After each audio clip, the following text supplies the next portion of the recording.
3, 2, 1, and welcome back to Chasin the Racin. And welcome back to the podcast. And for the second week in a row, I'm joined by Christian the Idden. Lightning? Is it Lightning Idden? Lightning McIdden, yeah. Muckidden. I love it now. You're just throwing that little Scottish version of him. One episode with Duncan Vincent and he thinks he's Scottish. I've got a Mick in my name already. I love it. I'm all about it, mate. I'm all about it. And tonight we are joined by local hero and fellow podcaster in a different realm of things, David Charlton. How we doing, my man?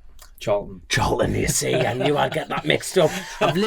This is terrible. He's done like immediately on the back foot. You know, we're sitting. We're here with a fellow podcaster, and literally in your open sentence, I literally get his name wrong. So this is done your homework well, haven't you? I have indeed. I love this. So he's got his own podcast, 201 episodes, and which is what this is. Exactly. Is it? Yeah, this is 201.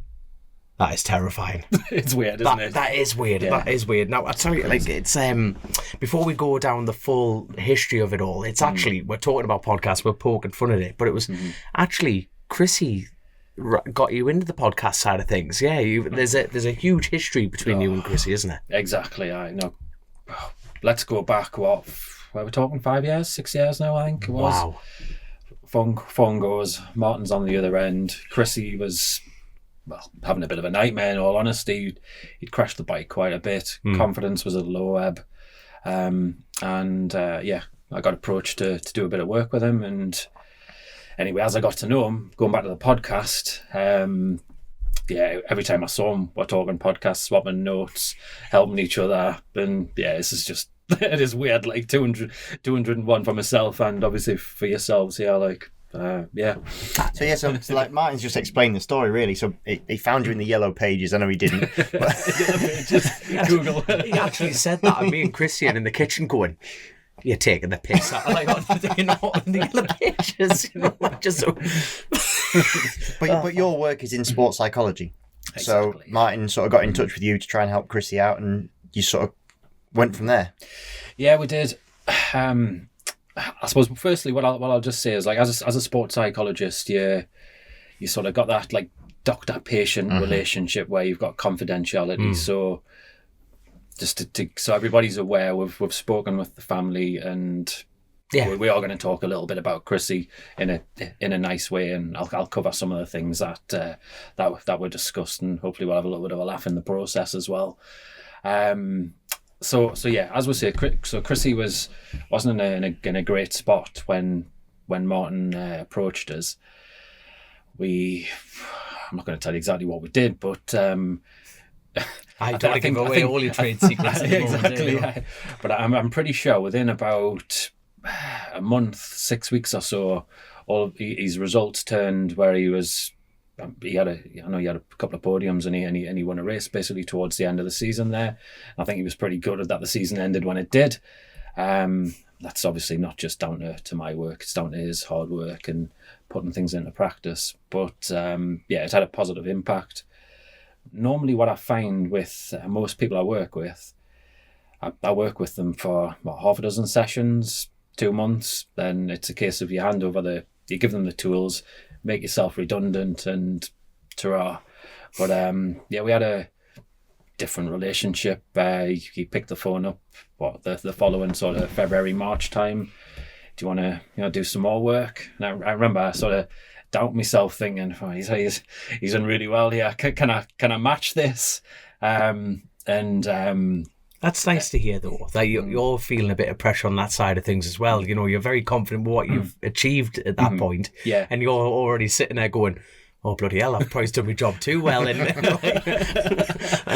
God, you're bringing up the university. Unfortunately, one of my students has come back and I've done too good of a job. So at that point, where did you go from there? So what happens, I've got like a peer group, if you like, who you sort of you present cases to, case studies, and you go through the work that you've done with them, etc. And it's all again private and confidential. So I presents this. I've done this with Chrissy, A, B, and C, blah blah blah.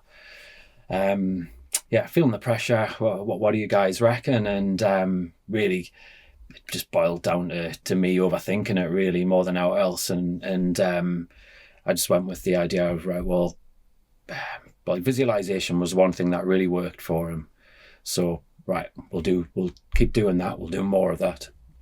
Trying to think, and then if it meant going over, it's like covering old ground. That's cool. It's it's that easy to get a bit fancy and try and reinvent the wheel, but actually let's just do what worked. And well, obviously, I don't think it was the following season, but the season after, he goes and wins the championship. So that was my only downside was I wasn't there. Like, I was the dirty secret who didn't get to celebrate it. Well, I'm glad you said that, because I've just realised how much we've put you on the spot with this whole interview. First of all, thank you so much for coming on the show. It's because we are poking a little bit of fun at the idea of being a dirty secret, but Chrissy wasn't.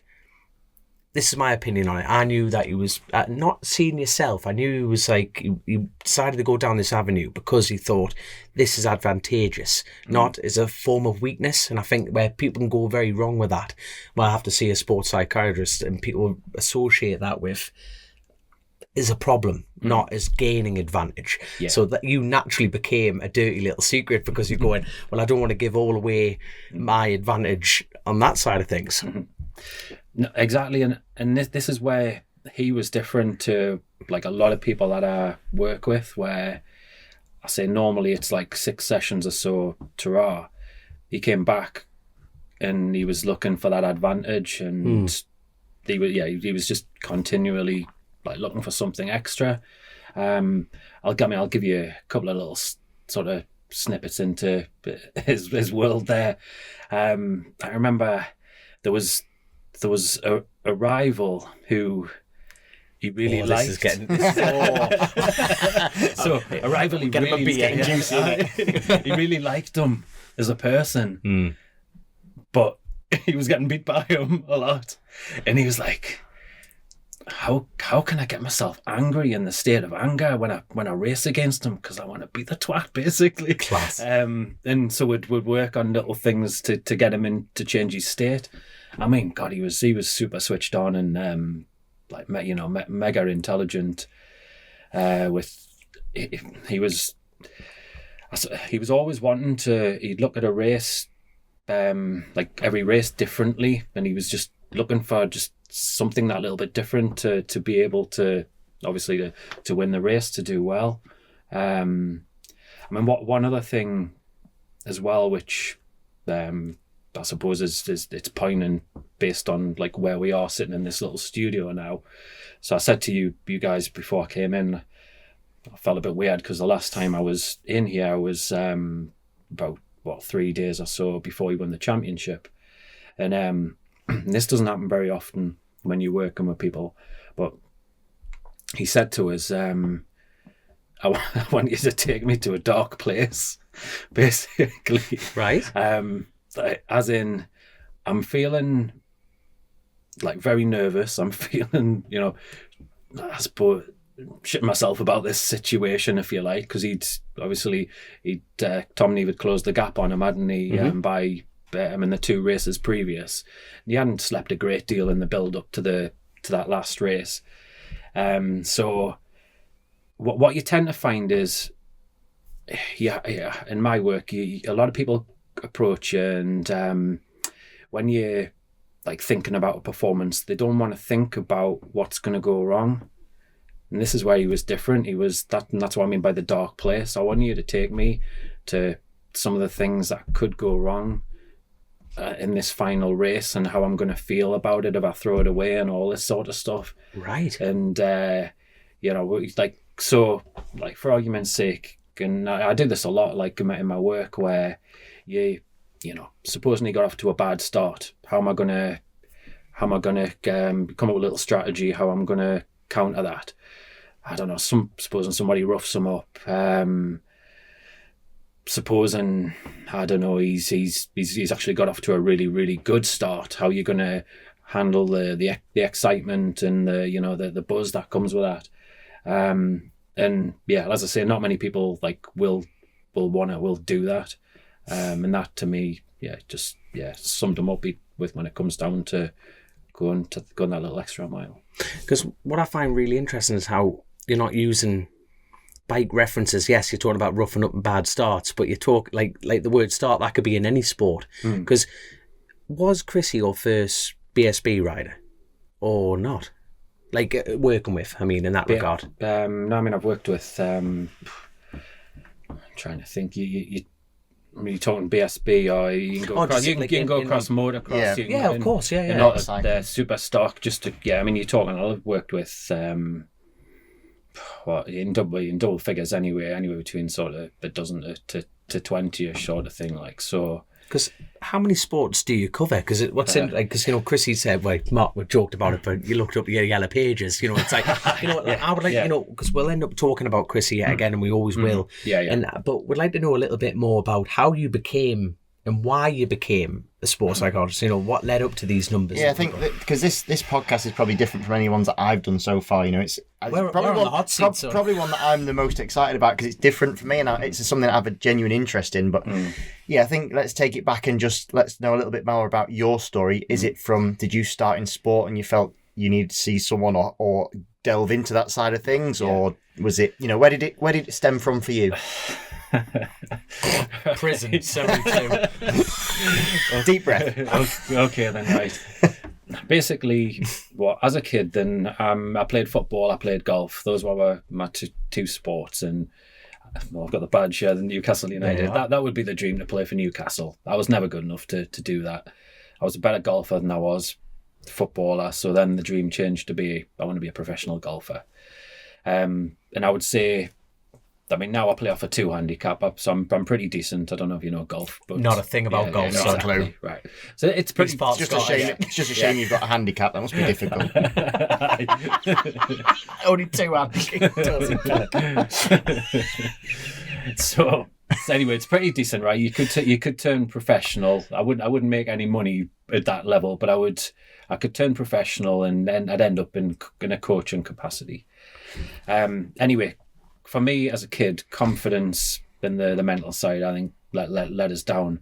So I always had that interest, I suppose.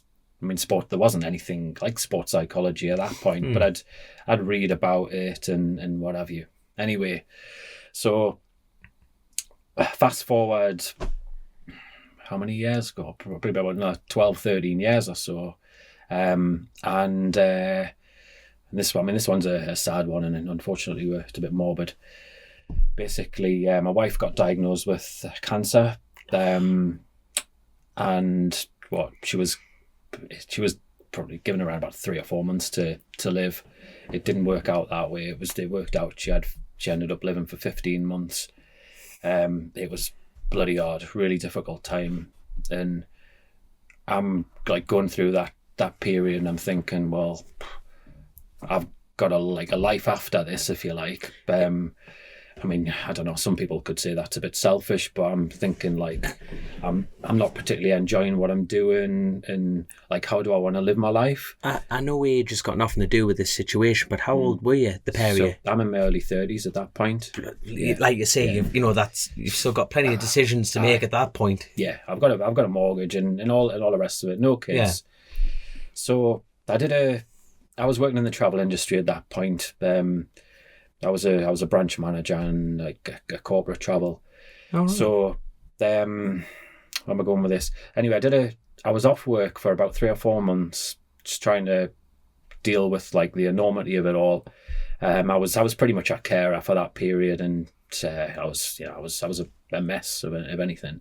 So I did a couple of like short open university courses, and just to see if the brain was working, obviously. Yeah. It's been a while.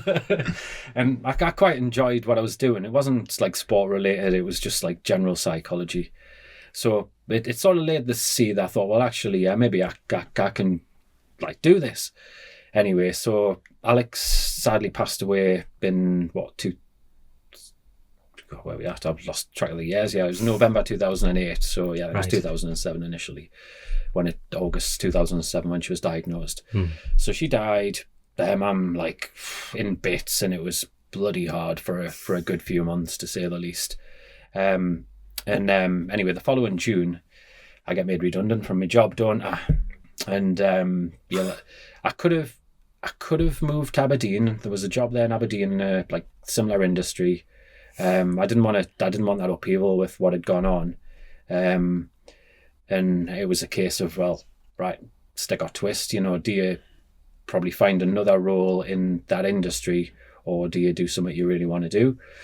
So yeah, I'd thought, well, yeah, sports psychology is where I want to go with this. I mean, boy, it's been bloody hard to get to that point, because you got to do a degree. So I went to, now better be careful what I say here, because it's Sunderland University. Get out. Exactly, yeah. Got a badge on here. Take your hoodie.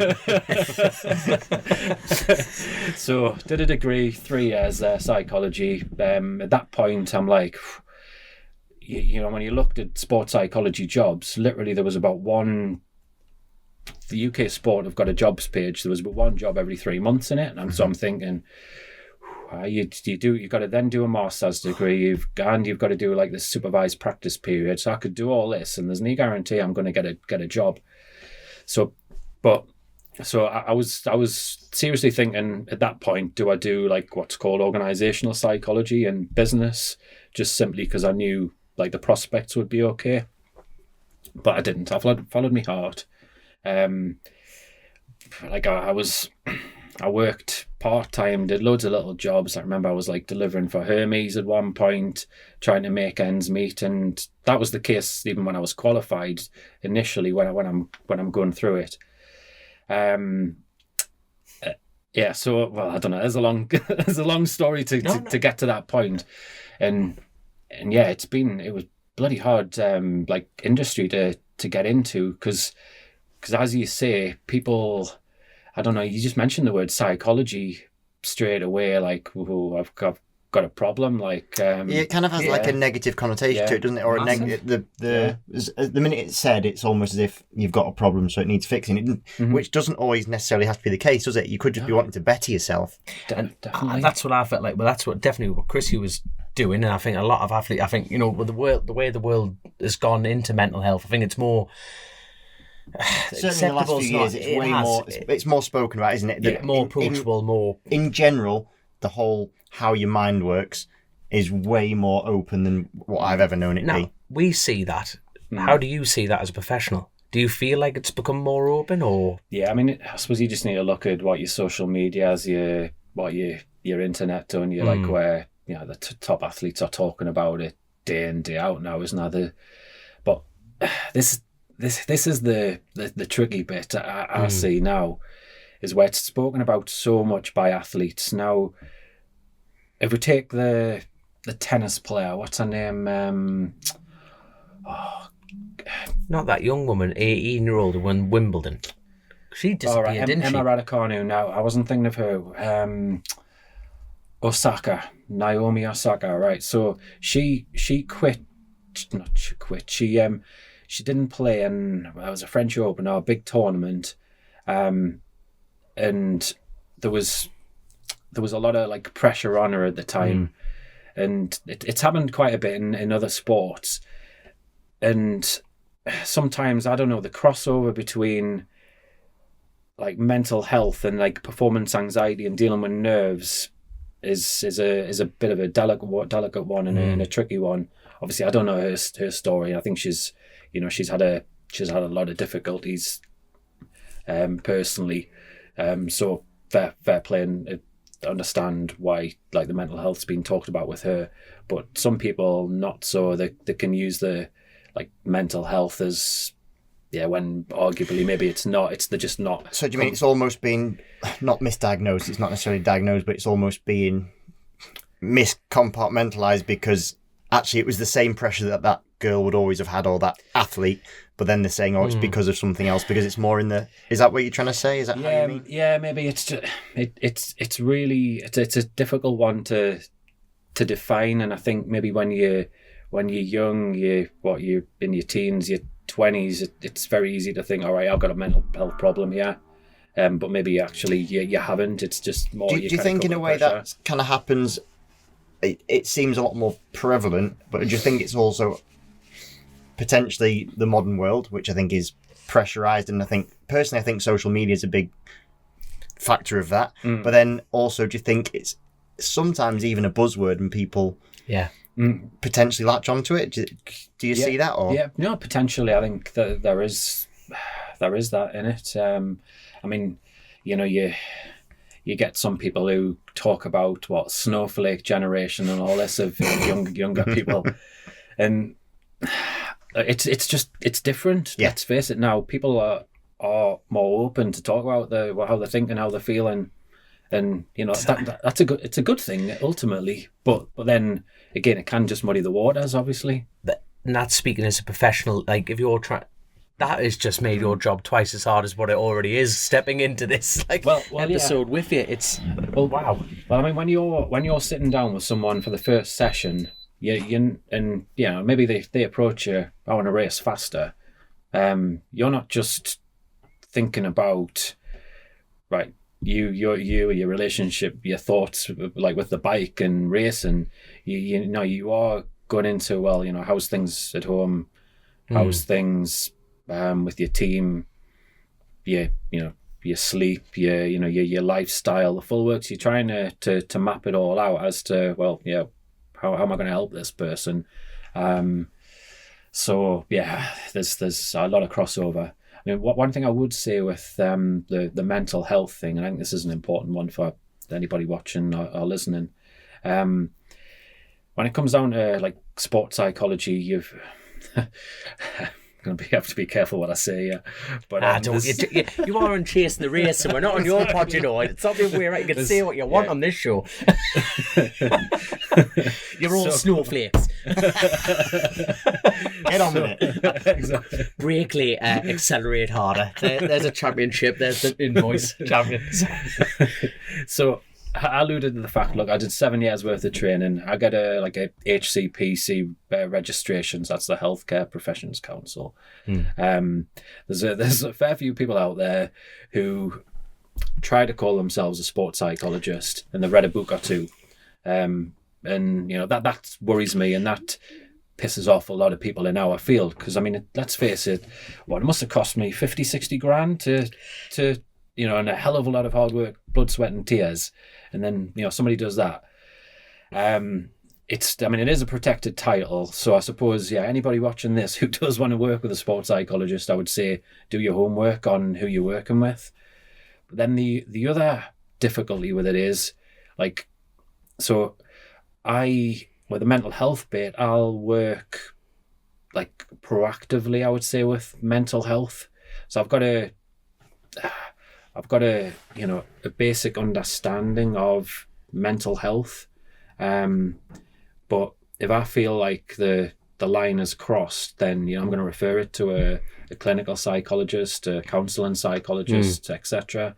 But there will be some sports psychologists out there who will purely just look at the sport performance element, and there'll be some who may also have the clinical sort of skill set as well, and they're a bit of both clinical and sport, so they'll do the whole shebang.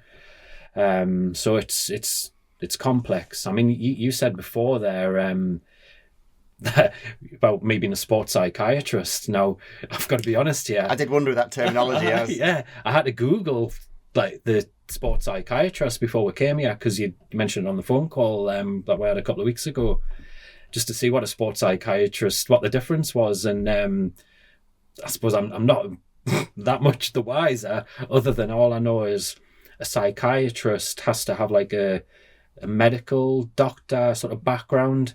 So they, they're in a position where they prescribe pills and etc. Whereas obviously for me, I couldn't tell you anything about the medication side of things. In fact, I wouldn't even take paracetamol if I had a headache. I'm sorry, but if there is a faster pill out there, anyone listening, we want some. No, you've had yours. Piss off. I want them. 100%. But so you spoke before about you could have actually, when you were going through your degree and everything, you could have gone into like business side of things. Yeah. So clearly, or potentially, there is some quite a large crossover. So I've got my question is there a sort of a character trait, or are successful people, I don't know how you define successful people, I guess it's people who achieve their goals, is there character traits that you see that not just in sport, but is that a similar character traits that you see in business or in all walks of life? So in general, do people that do achieve their goals or get to the pinnacle of what they're trying to get to, do they all have similar character traits, similar?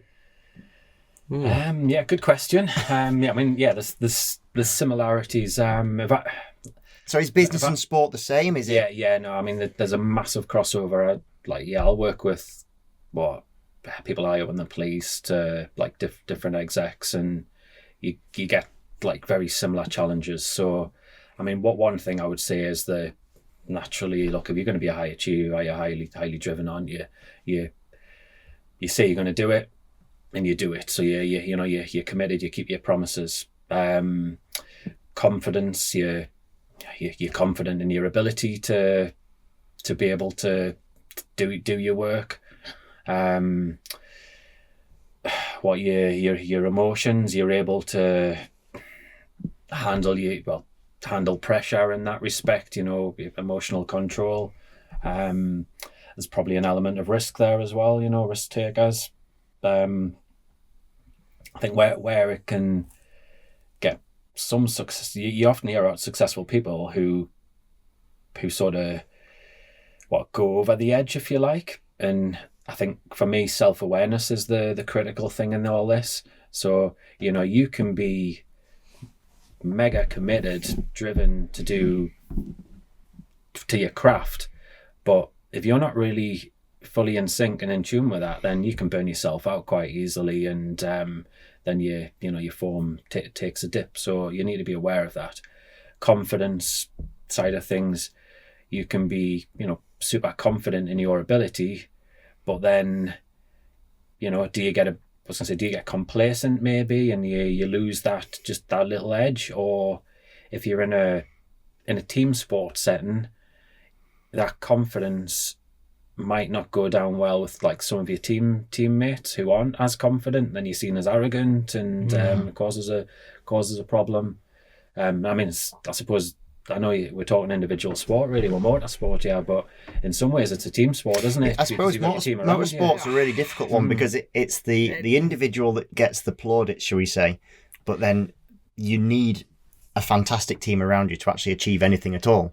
You do, and I've worked with riders who've been in teams that where the culture, the environment hasn't been brilliant. And if I go back to the confidence bit, it could well be sparked by someone who is very assured and confident in their in themselves, but they're not able. They just basically see black or white. They're not open to what I suppose in my line of work you're talking about emotional intelligence. So they're not really emotionally aware of how they impact other people, and then it ends up putting pressure on the rider, and so on and so forth. Other one, like emotional control in a team, emotional control. Hey, fantastic when you're racing, but if you're like that, sort of day in, day out, then people cannot read you, so they're not really sure where they stand with you. So there's great traits, but you as I say, self-awareness is the key. You need to be aware of the downsides as well, and where you can get pulled apart. I was sort of smiling at the last one, because the last one resonates quite a lot with me. I'm quite level in everything that I do, right? And it's something I do on purpose, especially when I'm racing. I feel like I always race better when I'm calm and relaxed, and I don't need to be sort of fired up for the occasion. I find that I feel better. It's not that I'm not fired up for it, but I feel better on the bike when I'm just sort of in my sort of happy place. But then I think people can also read that incorrectly, that you have a lack of passion. Yeah. And it's how other people read what you're doing is quite interesting, because I know on the inside what the fire that burns bright, but then if other people don't see it, they read it in a different way. But it's interesting, all the things that you said, there's obviously a tipping point in all those different things. So confidence can look like arrogance, or exactly. However it is, and all those ways that you impact on other people as well, and that does show that it is a team sport in that respect, because you have to have I guess we've got that age-old adage in racing that a happy rider is a fast rider. Would you agree with that? Oh no, Happy rider's a fast rider. Yeah, that's always no. You know what? No, what? Okay, for the audio listeners alone, his eyes did 3 somersaults in his skull there. I feel like I said something wrong. You know how many years of training? Sorry, in university alone, 7 years. Just went. You're wrong, Christian. No. no. But no, it was me thinking. Is a happy rider a fast rider? I mean, yeah, they are. I mean, that's your job, isn't it? Ultimately, to get from here to be it's hard because it goes hand in hand. Because when you're fast, you're happy, and when you exactly. I was just thinking, like, you know, away from the sport, you could be like miserable, couldn't you? Sin. So yeah, maybe you're happy for that. That 5 minutes or that 20 minutes, half an hour or so of the time, and then afterwards. But then you go back home and you're not very happy. So there's crossovers. Yeah, don't know. no, it's interesting. I just I've been trying to form this question in my mind. Can you manipulate any rider? And now the manipulation is probably the wrong word to use, but you know, you're talking about confidence and overconfidence. You know, if you've got one characteristic stronger than another, could you switch that? But then the person's got to be willing to switch. That is a very... You've got to be... I think you've just got to be very open, like with this, and as I say, just being aware of, like, before you want to go out there, how do I want to be today, sort of thing. How do I want to race? That's the key, and just like be aware of yourself and your state, which is easier said than done at times. Obviously, the nerves kick in and everything. Everybody's a little bit different, aren't they, in that way? I mean, we talked about that. I mean, I mentioned risk taking before. Like, I would say probably naturally anybody in your sport is going to be pretty high on that level. But if you're like uber high, then obviously you got to try and rein yourself in a little bit, haven't you? At times, like, yeah, we were sort of talking about this a little bit before, and it's funny because in racing you get I look at it a slightly different way, but you get people that say, oh, if you say, oh, I race bikes, you go, oh, you're crazy. But I genuinely think it's actually the opposite. So when you're racing, you're always assessing risk, essentially. So we all know as riders, we all know we think we know our own physical capabilities and the bike's capabilities, and we go round within a certain speed that we believe we're going to get round the track in and finish the race. I mean, in motorcycle racing, a mistake is punished harder than in most other sports because, okay, there's a risk of injury, but then basically if you one mistake and you're out of the race, so then it's a complete no-no. So, for example, in golf, okay, maybe you might slice a shot and you've still got another shot to go. Yeah. I don't know anything about golf, but he's a 2 handicap, so he's the shit. He knows everything about. But you know what I mean? Like, whereas in we're not allowed to get back on the bike, so it's race over. So it's punished quite heavily. But actually, when you're racing, all you're doing is risk assessment all the time, 1,000,000 times a second. So if you're going to make a move, you're lining that guy up in front and you're assessing, right, okay, what's the chance of me making this stick? And am I going for a championship? Have I got nothing to lose because I'm not in the championship? And you do that every corner of every lap of every race. Yeah. And actually, I think we're all, as riders, my take on it is actually we're not risk takers in a way, but you do get those, I think, that are more, you see the ones that will make a bigger move, and they have obviously a higher tendency to take those risks. And then you also see people, so we've got, for example, Marc Marquez, who I think he's the best example, but he's not afraid to crash 3 or 4 or 5 times a session if it's free practice. He'll go out there and just do it again, whereas other people might work in a different way. So it's interesting how the risk levels may be different for different people. Is that right? Yeah, no, I'd agree. And then I suppose you've got that personal circumstances as well, haven't you? Like, you know, if it's your own bike, your own team, if it's I'm trying to think. I don't know. If you've got things going on behind the scenes, you're right. You're looking for a new team in the future. It depends what's at stake. If you're riding with an injury, things like that. I mean, you do often see it, don't you? Or you hear the commentators say it about a rider who's riding for his job, as in he hasn't got a ride, and then they always go well at the end of the season, for example. Or even the other way, they've renewed a contract and they ride free. Yeah. That's like, speaking as the rider's concerned, it's the punishment, not the injury. And I think that's how I feel. You know, I don't get on a bike and think I'm going to hurt myself. I just feel like it's interesting you're talking about personal circumstances as far as financial. It's like if I cartwheel a motorcycle, that's me out for the year. And all I want to do is, that's in my circumstances, I want to race a bike. But then if I crash my bike, I can't race my bike. But then I want to do well at the sport. But then if I crash my bike, I can't ride a bike. And then you're thinking, you're on like, that's... Yeah. And then if you threw in, say, I don't know, a couple of months of bad form where you're not performing, then the pressure keeps building and building, then, well, yeah, at some point you're probably going to take more risks, aren't you? And like your natural personality just goes out the window in some ways. And I bet, a lot of people will have been in that boat before. Have you had a lot of riders, like we're talking about riders and this? I tell you what, you can actually answer this to any sport. Can you in our situation, can you override? Can you do too much riding? Is a break as good as is it like a change as good as a rest as good as a change? In that side of things, I think it is in any sport really. Because using the golf yet again, I know now about golf. Yeah. But it's such a well, I suppose it's like throwing darts at a dartboard. You know that. Here's a classic example. I mean, I'll use myself with golf. So as a kid, I'd practice basically till my hands bled. You know, that's what I was told. You know, the more you practice makes perfect, basically. What an absolute whole load of bollocks. So now I've got 2 young kids. I don't have a great deal of time to play, so I play once a week. And I'm a far better player now than I was, God knows how many years ago. So it doesn't stack up. So I don't know. What I see, and I find this a lot with people that I work with, it's not always like what you put into it, and that commitment level often, doesn't get rewarded. For me, it's like sometimes less is more, and it's about like the quality of the time that you put into it.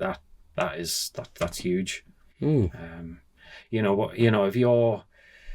you go to the gym for argument's sake, and you're there like in body, but you're not really there in spirit. You're going at it at 80%. Like, what's the point? Exactly. What good's that going to do? But if you maybe shorten your session from an hour to 20 minutes and you go all in for 20 minutes, then that's a much better benefit. And I suppose if you think about it mentally in that way, if say you're that person, right, who goes to the gym 4 times a week for an hour, but every time you go you're at 80%, 70%, yet you decide, right, stuff that, I'm going to shake my regime up and I'm going to go in 20 minutes a day, I'm going at 150%, then I think that then builds up like a real positive mentality and focus and everything. So yeah.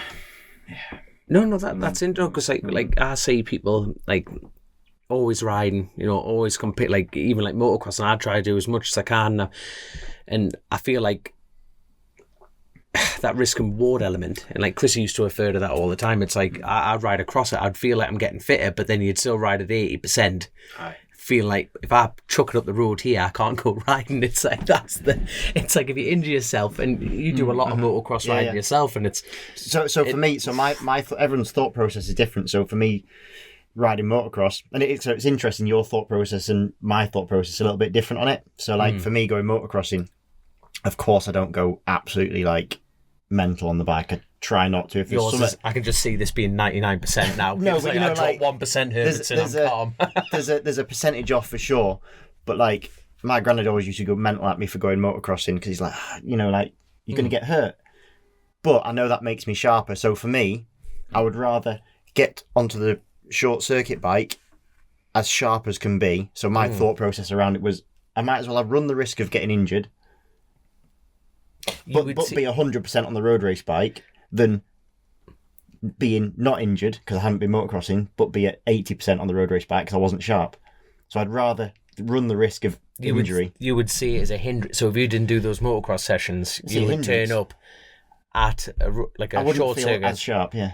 And you would see that as a for me, in my defect. head, I'm like, yeah, that's worth doing. The risk-reward element is worth doing. Now, if Christian came to you and said, I want to change that mentality, is that possible? Yes. That's a very blunt question, but it's interesting to say, I want to change this. Yeah, as a general rule, if someone comes to you with something, how easy is it to change most things? If they want to change it. So willingness is that's step one. It's like, I would say like a mental readiness, which is a willingness. So I'll give you an example of a footballer I've worked with who is that classic person we just talked about, who works their bollocks off and help do loads of extras by themselves. They'll be after training sessions doing extras and what have you, and they're on YouTube. It's just all consumed. Now, my question to them is, well, is what you're doing actually, making you feel good? Is it giving you confidence?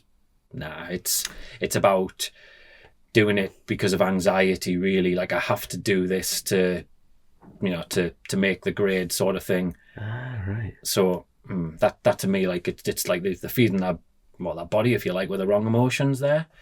But if they're like, well, if they're obsessed by David Goggins, which they are, and a lot of people are, you must work your ass off and do it. Then and they're watching these motivational clips on Instagram day in, day out.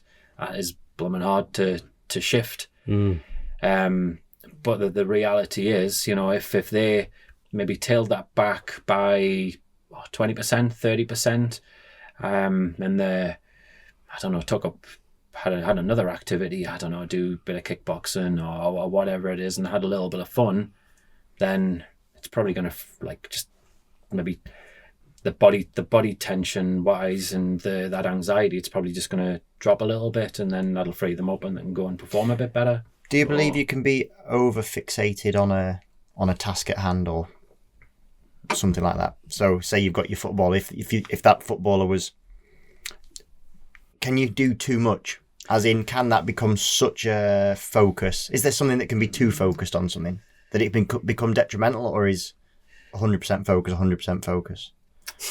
So I mean, yeah, you'll find that what top people are like 100% on there, but then and this is where the mentality is, though, isn't it? It's like, what's that line? Can you care like maximum, sort of to the max, but also be carefree at the same time? And they're able to do that, aren't they? They're able to allow themselves just to do what they need to do. And but yeah, this is an endless vicious cycle, this, isn't it? I want you to be 100%, but at 50% of the time, it's like. I tell you what, for anyone listening or watching this, not enjoying this, I don't give a shit, because I'm soaking this. It's not going to sink in, but I'm like, it's interesting because you're talking about, like, winding that back, but then you throw in another curveball by being like, well, because to me all this is so interesting, because obviously we're in the moment, like, we race, and for me it's always been an interest for me. I did my degree in sports science, so I had a little bit of knowledge, but nowhere near, not even close. We only touched on these sort of things. It's even back then, it wasn't really sort of fully sort of touched upon, certainly not in the subject I did. But yeah, it's something I've never sort of gone into, but I do see things in myself that potentially you can improve. So it is interesting. But the reason I asked then is I found there was a point where I was becoming too focused on racing, and it became almost too much all-encompassing. And I've always had a separate job outside of racing, and I actually think that I did it to turn my brain off from being always on racing, because it was and every job I've always done, it's always been very sort of not menial tasks, but just very sort of like moving block and brick, or working for Matt Late. Well, yeah, or doing moving stuff, drilling holes, whatever it is, but just like really just stuff you can just switch your brain off to. Yeah, that's always sort of worked for me, almost as a turn off, and also to bring me back down to a different level. And I tend to agree there. I mean, if you look at like different everybody's a little bit different on the personality wise, where some people need like something else away from that sport, and that allows them to take the pressure off.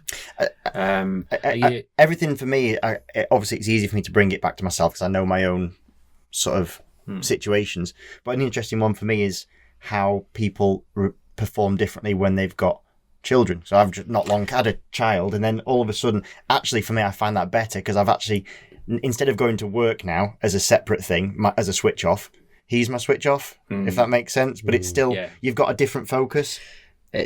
Especially in our sport, it's like the children thing is a very, very inapt subject. I find it interesting. It's because I know a lot of people, the road race element, they have kids and they decide to stop because of the risk element. But then let's talk about the fastest riders. Like Peter Hickman's the only person who hasn't had a kid that he knows of. Let's face it. But like the rest, he'll be laughing at that, man. He's got a good sense of humour. But like you talk about, like Dean Harrison got kids, gone faster. James Hillier had kids, gone faster. Yeah. You know what I mean? It's like it's incredible, and that for me. You've just explained it on that side of things. Have you got kids or not? Nah, I can't even look after myself. Let's face it. No, mind another human being. There you go. No. The human. Yeah, you could be in the 132 club. I'll tell you about. Imagine that going. You're gonna have to go home and get jiggy now, Dom. I know. Just go home and just go. This is happening. I know this is going to be an awkward 9 months into this. A professional told me. I will race faster if I have a child. I can't afford it. Imagine that, Dad. When did you say I have kids? One child. I'm surprised you haven't quickly cut this podcast short and run out the door. I'm genuinely thinking to about go and collect it. Well, I met a bloke. I called him Carlton instead of Charlton. You know what I mean? Got his name wrong, and like.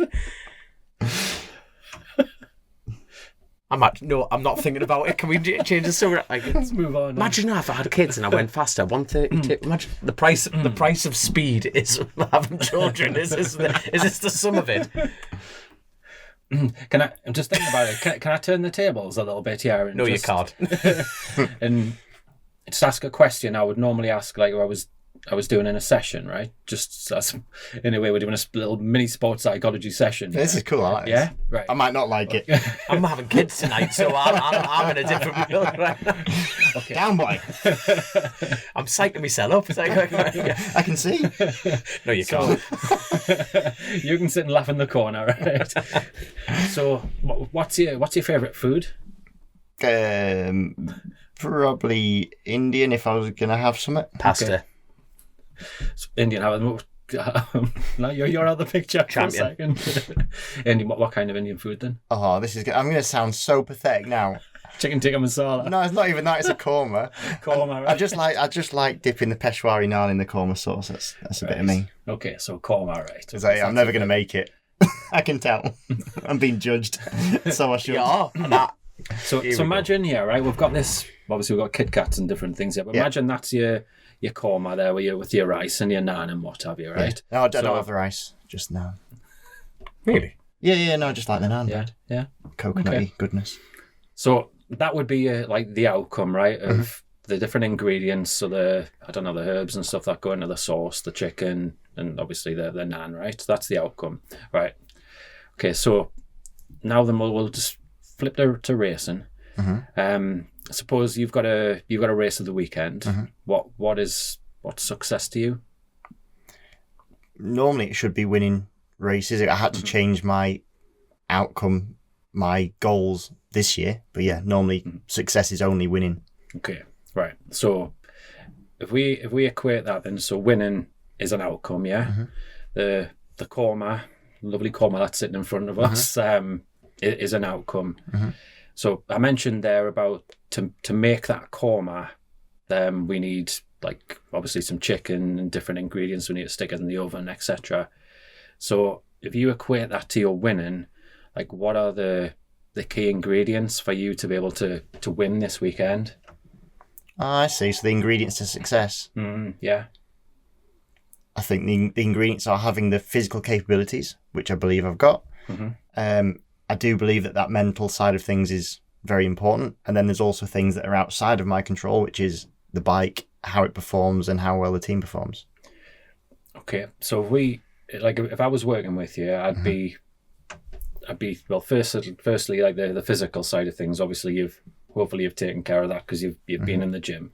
Yeah, sorry, I meant actually the ability to go fast is what I meant. Right. Okay. But physicality as well, but the actual ability. Sorry, but yeah. So the ability to go fast. So from a psychological part, is that like what are you like feeling there? Like, is it bravery? Is it what is it? Not bravery. I think that it's an interesting one, isn't it? But some people have an ability and a skill level. Mm-hmm. It is a physical skill that is a thing, but then I don't know. You then have to hone it to be as good as you can be. Yeah, but you have to tailor that around the bike and everything else. Okay. It's a challenge, this one. Is it? Yeah. This is good being put on the spot, isn't it, on camera? Right. So you're making notes here, aren't you? Right. So obviously the bike needs to be tip top in order for you to win. Yeah. Right. You've got your physical conditioning needs to be good. I'm guessing if we break this down, right? So you need to get off to a good start. Yeah. Yeah. Okay. So good, pretty clean start in that way. When you're in the middle laps, what mindset do you need to have during the race? I'm thinking BSB. It's interesting. Tends to be trying to save a tire in the middle of it. I was trying to breathe my way through a race. So this is very personal, but for me, there's two types of races. There's races where you haven't quite got the pace, in which case it's hard to ever gather your thoughts because everything's happening too fast. Or there's times when I call it when you can breathe. So literally you can take a breath and actually everything comes quite easy. And it's almost when it's really rare, but sometimes you get your spidey senses where the world sort of slows down.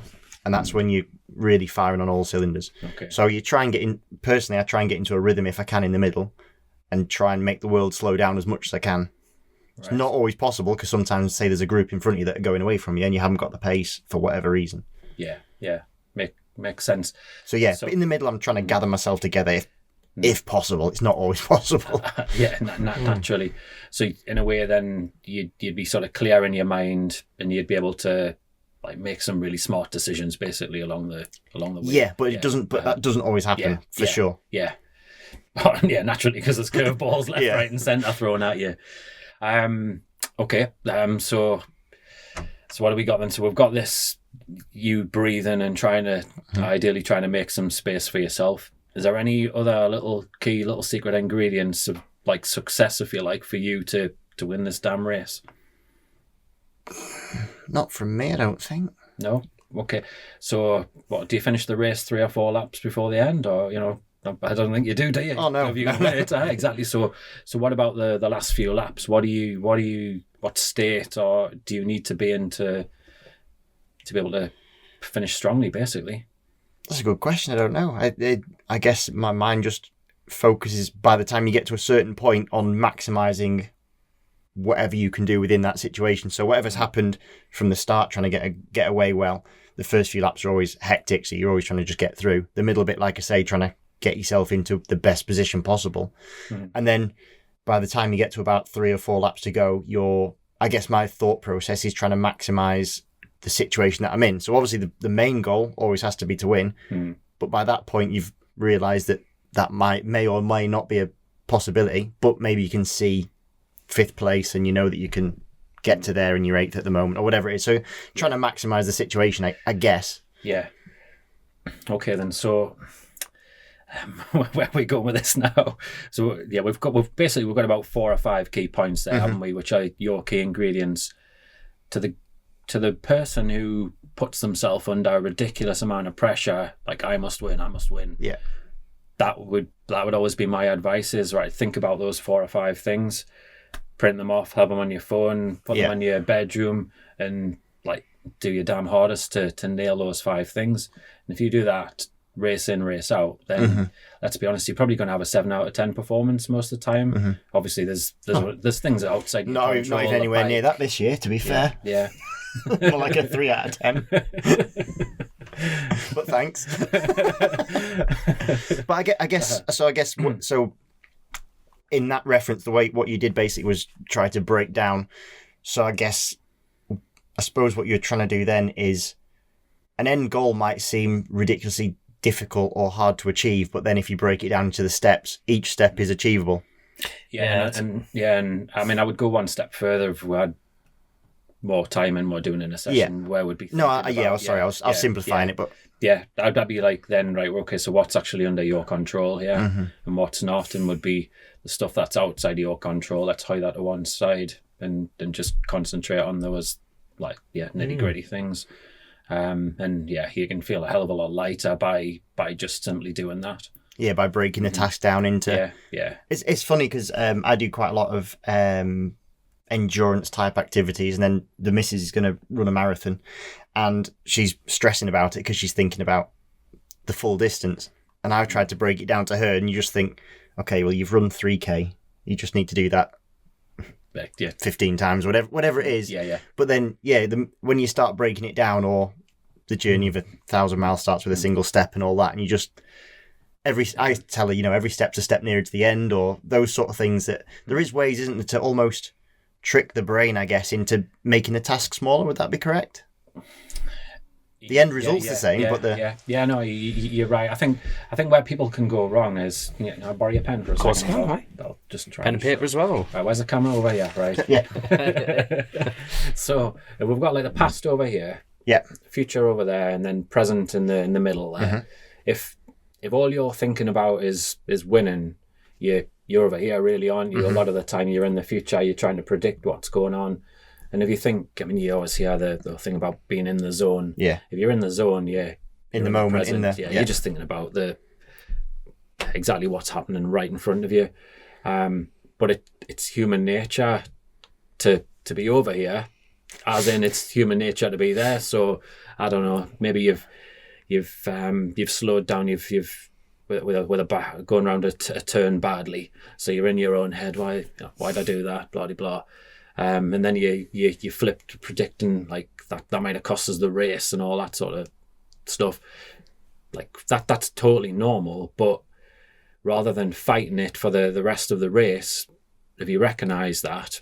And then just bring yourself back to the moment and just think about what it is that you have to do now, whether it's the person in front of you or the markers on the course, whatever it is. That's obviously the very simple way. But then, on a day-to-day level, like you're talking about the running the marathon, that's ultimately that's going to help her as well.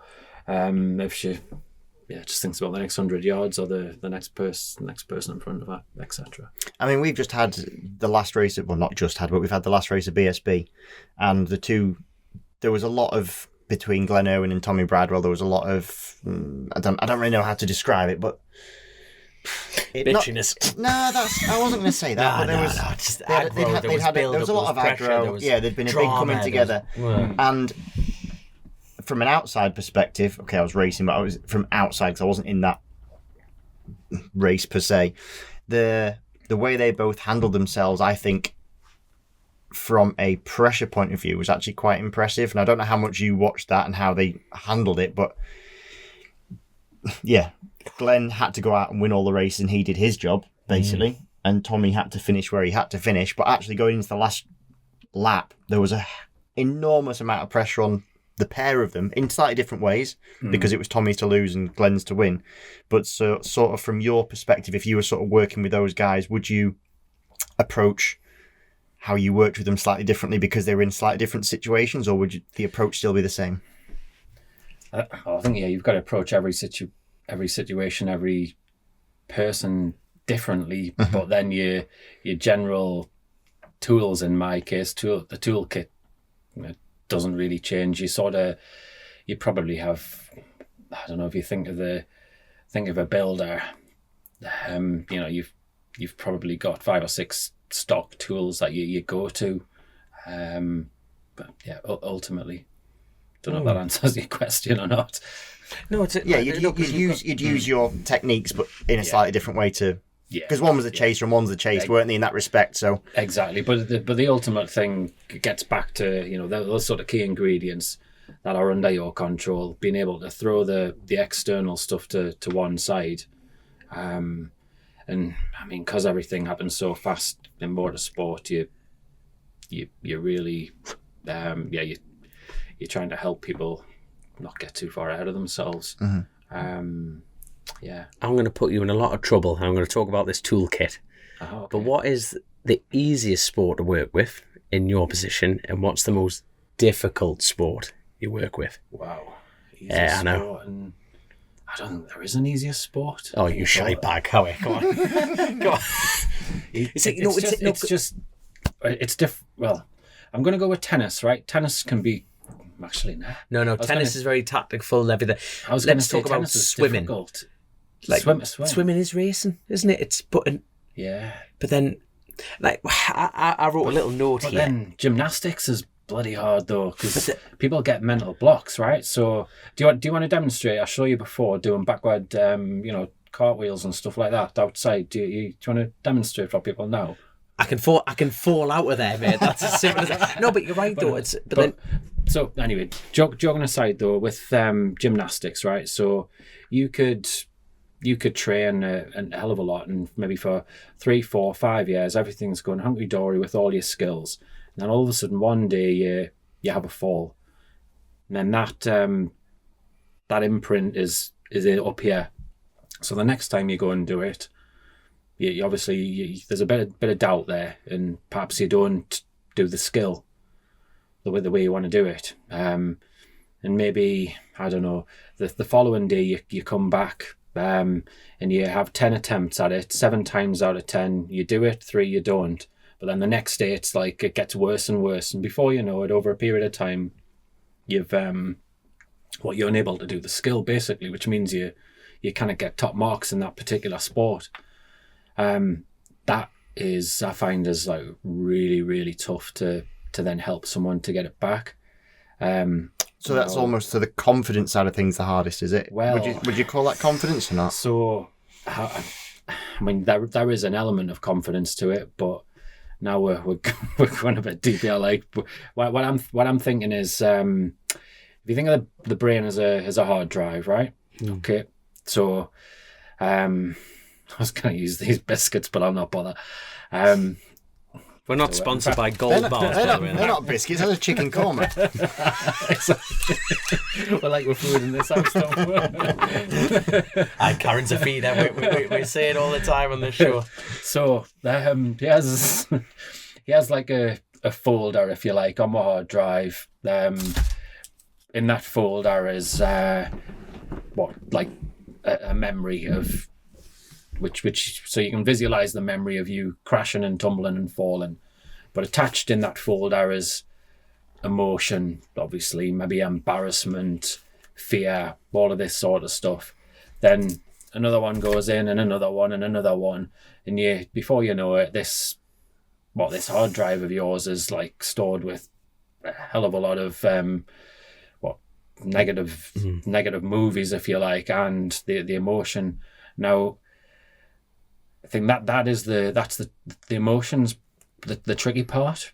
It's the real tricky part. How you then get how you then help someone become like comfortable being uncomfortable, if you like. So they're standing there ready to do the move, and they're visualizing maybe a fall. If they're calm and visualize that, then you can maybe do something about it. But if they're standing there trying to do the move and they're visualizing this and they're like up to here, and I suppose they're having like a PTSD response,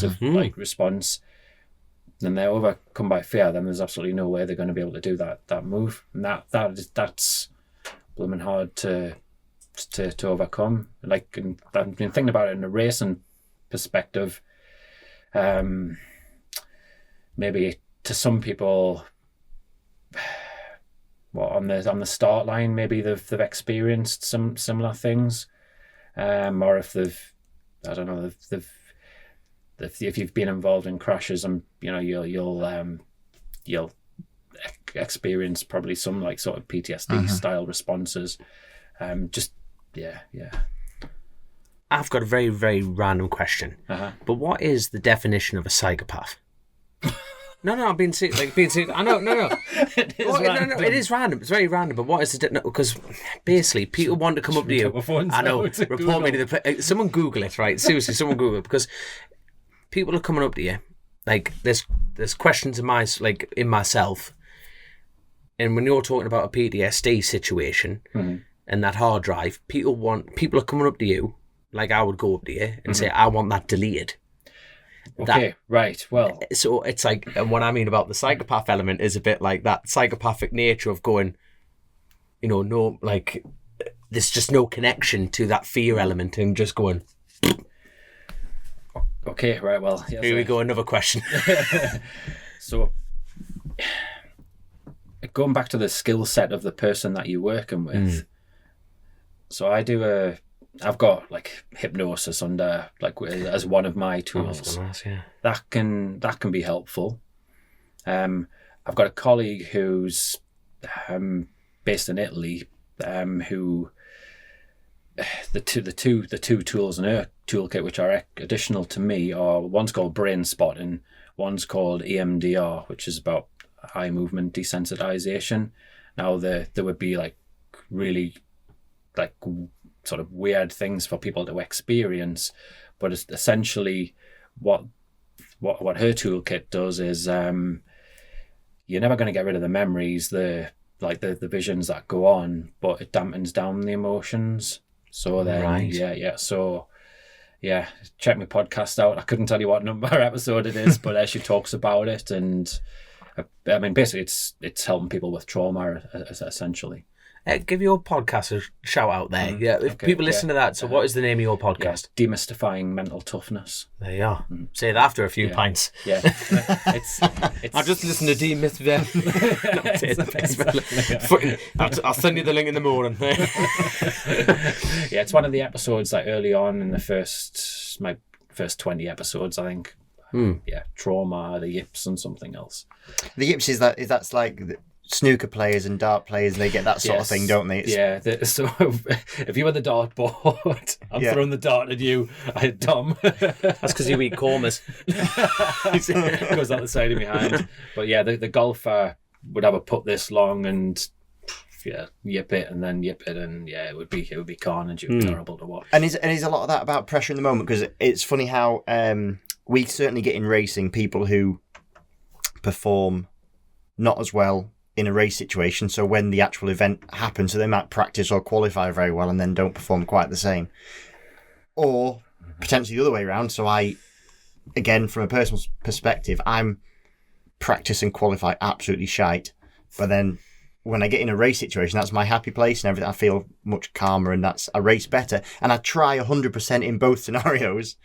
But do you work with people that you try to get that parity? Because I actually can't work out whether I'm good at racing and shit at qualifying, or the other way around, if you know what I mean. Like it's right. So he's regretting coming on this pod now, isn't he? He's going to send an invoice afterwards, and I'll be fixed. We're like a bit of an outside bet on Chasin the Racin, so we'll just we'll delete this episode. It'll never happen. We'll just put the money on Chrissy right now. But I just mean because it must be something that plenty of sports people you work with. I'm sure it's I know of it from people that I know in sport that struggle to perform when the pressure is really on. And I guess the main thing is when, say it's, for example, an Olympic scenario. So that person's trained for 4 years, and then all of a sudden the pressure situation gets upon them.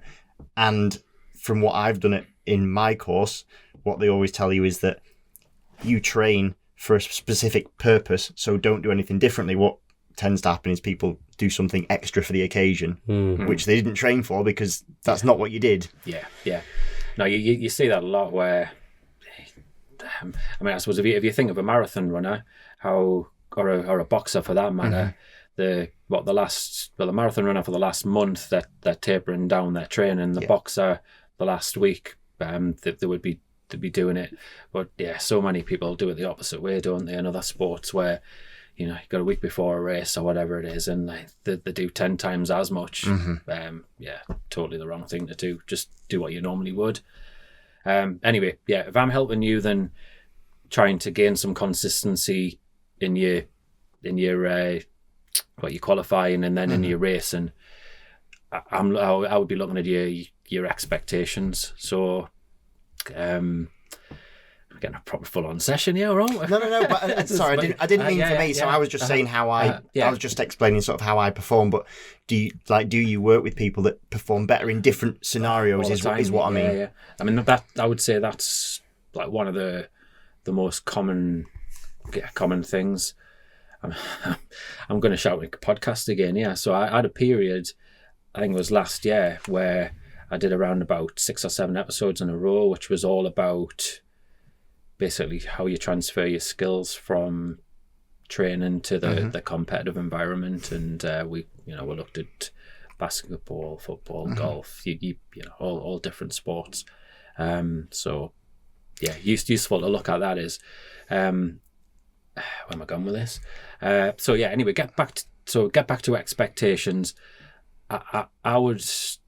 Well, yeah. What do you expect from yourself when you're qualifying, for argument's sake? So this is the strange thing. So for me personally, my expectations are the same for both situations. But for some reason, there's something inside me that I perform. I'm calmer in a certain situation, which actually is the more risky or situation where I've got more people around me. I'm calmer in that situation. But yeah, that's a personal thing for me. But when people come to you, what's the most so they phone you up and they say, I want to work with a sports psychologist. Yeah. What seems to be the most common reason that they want to do that? Is it because they think they've got an issue, or they just want to better themselves? So break it down into 2 things for one. Yeah, there's an issue basically. Right. So it's normally it starts with a negative normally. Yeah, it does. I mean, yeah, you'd love it to be the other way around, where somebody comes to you they're in a positive situation, but yeah, let's be honest, it's human nature, and we get comfortable dead easy, don't we? So we're doing well. So yeah, why do I need to get it better? Yeah. But, and again, though, I do wonder, does that may well separate the great from the really, really good, because they're pushing, they always want an extra 1%. But then you're going back to, you have to be 100%, 50% of the time. This is there's so many difficult questions to ask here, but then they just come out so stupid, especially from me. But what is it? And we refer to it on the show all the time. It's like you just said it there. You're talking about you can be great at something, but then let's go full Simon Cowell. What's the X factor? That is the X factor. But then I don't think anyone can. If anyone can answer that, we're all different, aren't we? Yeah. But Jesus, it's different. It is different than mine. Yeah. So, all right. What about? Probably is a more equally as hard question. But what does talent mean to you?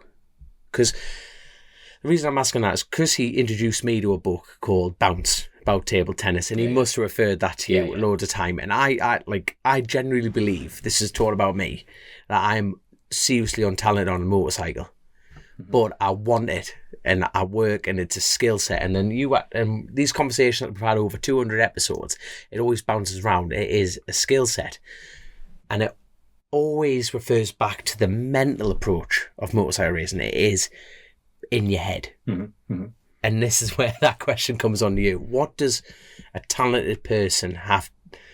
What is talent mean to you in an athlete? What does talent mean to me? Yeah, that's such a shit good question. If that makes sense, I mean, you've got to have some sort of natural ability, haven't you? Let's face it. If you go into the top level, you have to. But then you've. But I can ride a bike. Yeah.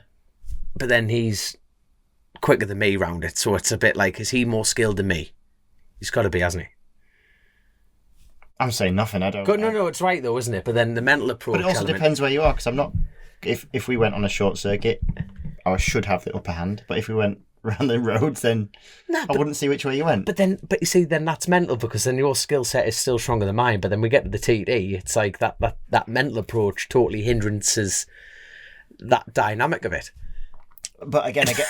So I suppose this is the paradox of a show. There's no answers. I suppose no answers. Knowing the risk, and knowing your way around it. Like I always think, like if you had racing, right? If you had racing, so this I think this is interesting, right? If you had to go racing and all you were allowed was knee sliders, right? Because you don't want to graze your knees. How far off your? Because I did a whole season and I fell off once on my own in a race. Okay, so pretty much I can race naked. Is my thought process. It's kind of right, eh? But how far off the pace would you be? So if you had your nuts out and everything, how much would that risk factor? Because it clearly shows how much of a thought process it is. Because the minute you felt the wind round your nads, you'd go, "Oh, it's a bit dangerous, this." But do you know what I mean? So how? And actually, you could quantify that because you could actually do it. You could go around with all your leathers on and an airbag and all your protective equipment, and you could go around naked. And the same bike. It would be so interesting to know how much slower you'd go. And that's not the skill is exactly the same. It's the same ride. The bike's exactly the same, but that's purely a mental difference that's gone on. I've stumped you. I don't know where to go with this. I've got this picture of you. I'm just trying to picture Stuart Higgs signing that off. naked. I've got knee sliders. I don't want to graze my knees. Man standing on the ladder. And my boots. Because I don't want to hurt my The feet. brolly girl, can you move that? I'm trying to top up the tad bed. No, but you're right though. You know, you're taking like having a suit of armour. You know, if we were all indestructible, who would be the fastest rider? So even that. So I guess car racing versus bike racing has an extra element, shall we say? Is that correct? Yeah. No, completely. There's two different skills, aren't there? I suppose if you think of what you race on one track compared to another track as well, like you've got some positive memories on one track and not so on the other one, then that changes the ball game as well sometimes. I'm going to be here for another 5 hours. Well, you know, it's almost paradoxical, but then you've got a tool set, but then that can adjust that. But then these key ingredients that's the secret recipe, isn't it? Up to a point, it's being able to. But then that is going to shift and change ever so slightly depending on the situation. Now. Do I have to have kids? I'm serious, because that's a commitment. That, like, you know, you can't just. Just at least practice.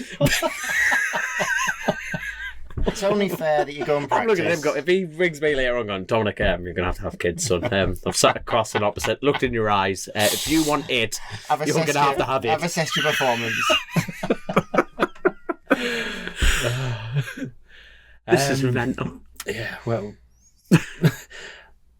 What way we're going with this? You asked us the question before about when people approach you, are they like being proactive, are they reacting to problems? Mainly people react to problems. So let's throw a scenario out. So say somebody they're not performing very well. They're really nervous before the race, and now. What I would be doing in that sort of situation is I'm looking at like the 24, 48 hours before the race. What are they doing? Some people will waste a lot of time. Maybe the mind reading a hell of a lot about what people think of them in their team. They might be focusing so much on other riders. They could be on YouTube or social media, checking out other riders and all that sort of stuff. Ain't going to help them. So I'm trying to work out like the sort of key behaviours there that are going to help them. It might be that they're actually a social person normally, but for whatever reason, when they're in the race situation, they take themselves off and they're not speaking to others, and they're as miserable as sin. That ain't going to help them race well in the long run. So you're looking at the personality. Other people I've worked with as well. In fact, this one's a pretty good one. So this guy embraces the fitness side to the max, the nutrition, the full works, well into sports science. but he's feeling the pressure before he's racing, big style. So we're having this conversation about what do you do the night before? Well, I go to bed early. I eat me pasta and all this sort of stuff. So I was like, well, what would you like to do to chill out? He says, well, I'd like to go for a pint and get a burger in the local pub. I'm like, well, what's stopping you doing that? And he's, well, you just don't do that, like, because of sports science and all that. Anyway, he goes out and does it and wins the race the next day. So, you're officially my favourite person on this show, because I've been doing that for years. And I haven't won one. Pasta for me when I go home. But that, that, I suppose that to him at that time was just, it released the pressure, if you like, made him feel normal, and he went out and raced. But then, guaranteed next race he goes and has that burger and that pint, and he crashes, or he finishes 10th or something like that. It worked on that one occasion.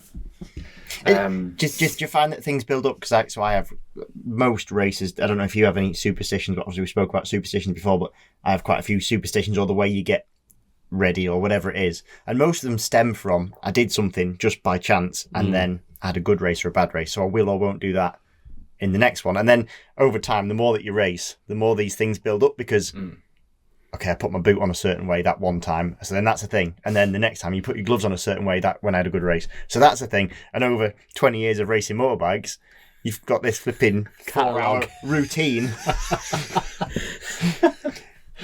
Yeah, that's so common in sport, that is. It's ridiculous. The superstition, or the routine. The superstition, yeah. You hear it all the time. And in some ways, that's probably just nerves, isn't it? And if you are super chilled and relaxed, and if you are mega confident in your ability that you're just going to go out and perform on tap, you wouldn't worry about that garbage, would you? Just give us a second. I know you can edit this little bit. I'm sure I'm getting harassed by my lass here. She thinks I'm probably coming back, so I'm just going to text her and say, look, I'll be this is going shit. I'm just going to say, they won't stop talking. They keep asking really obscure questions. I just don't know. Right, that's sorted. I'll stay in. That's But Dom, do you find, Dom, that you use your own techniques when you were getting told off by your wife? Yeah, do you use it on her? Do you what is it? What do you say? Hypnotherapy. Do you hypnotise your wife? I wasn't in the pub last night. He has the one for you then. I'll tell you when I did use it. So she had 2 home births. Right. Both my kids were born at home. Right. And that was because of and did you some hypnosis. Basically, I pulled together. Were you trying to save the diesel or something? We're not nice. It's a fuel crisis, love. So obviously it's quite painful giving birth, as you'll find out soon.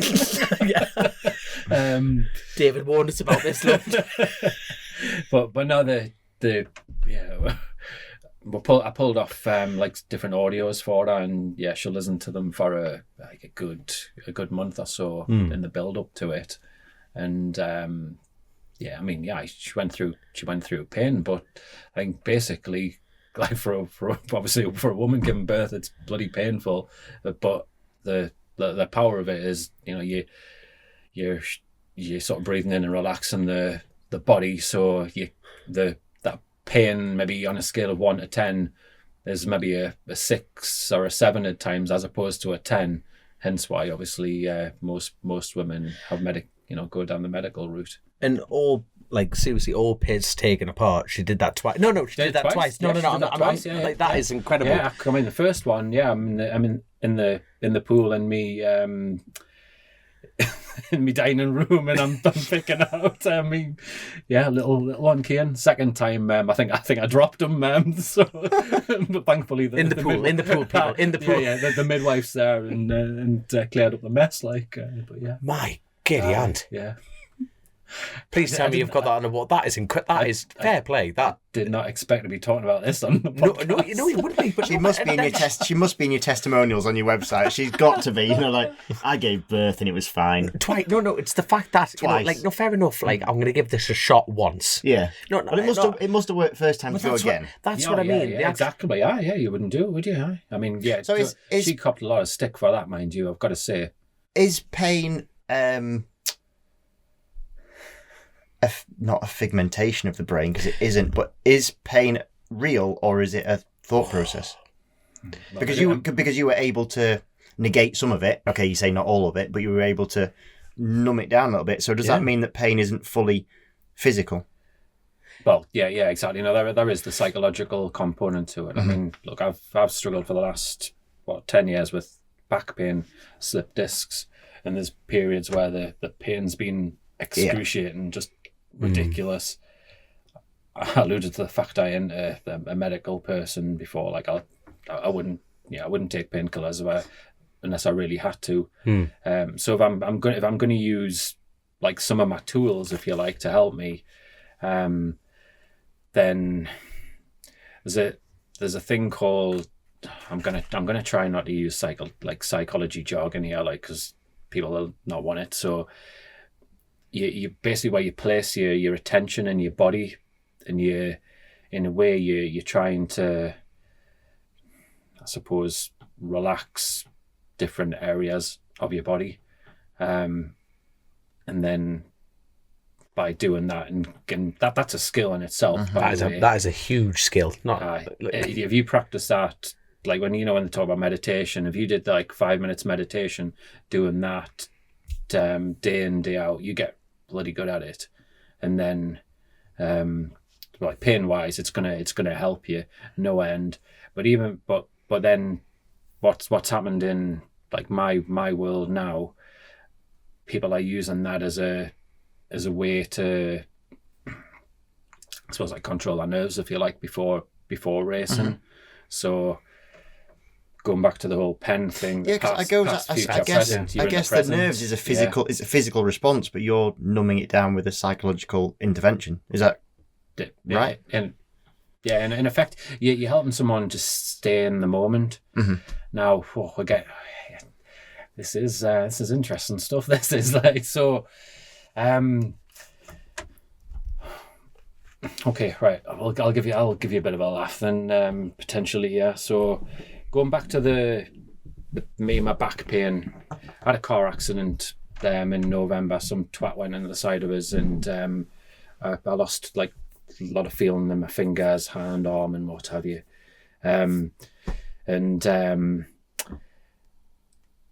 Struggling to sleep because I ended up like with back pain up into the top of my spine. About 6 weeks where I'm sleep deprived, sleeping on the floor and all sorts. Anyway, my brother-in-law put us on to ice baths. He says, he was struggling with his mental health, so he said, I'm getting an ice bath. And I'm like, all right, fill your boots, get on with it. Like, now to do with me. But then as things happen, 3 hours after I have this phone call with him, podcast flips up, the power of ice baths for like injuries.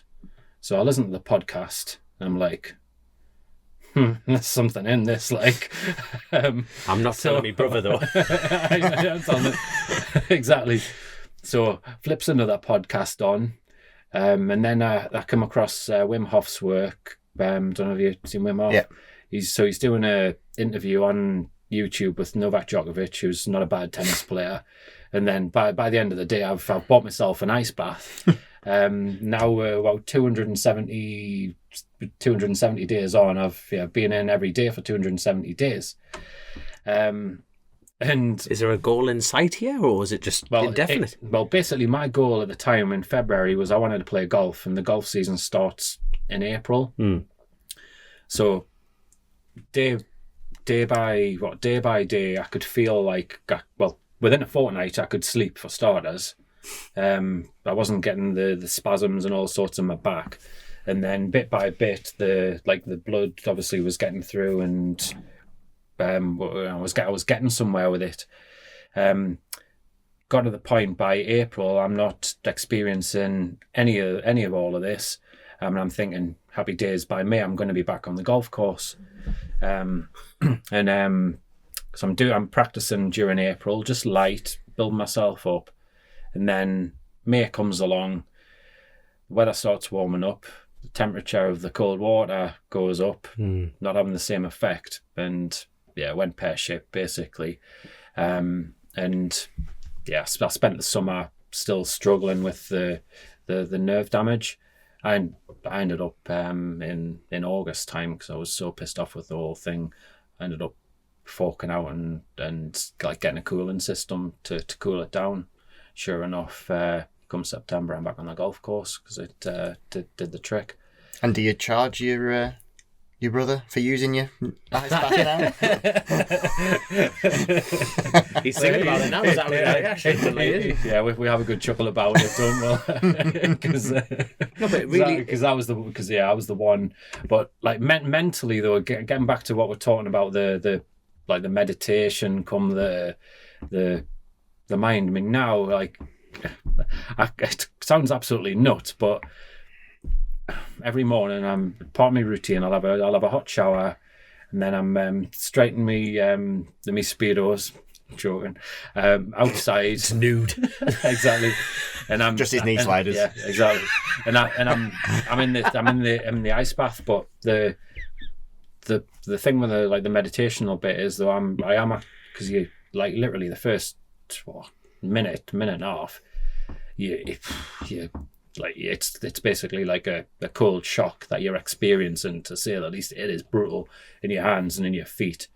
So I'm placing my attention in my body, and like sort of going through the pain, well, literally, and then I'll do it for about 4 or 5 minutes every morning, and yeah, it's just become a skill. You're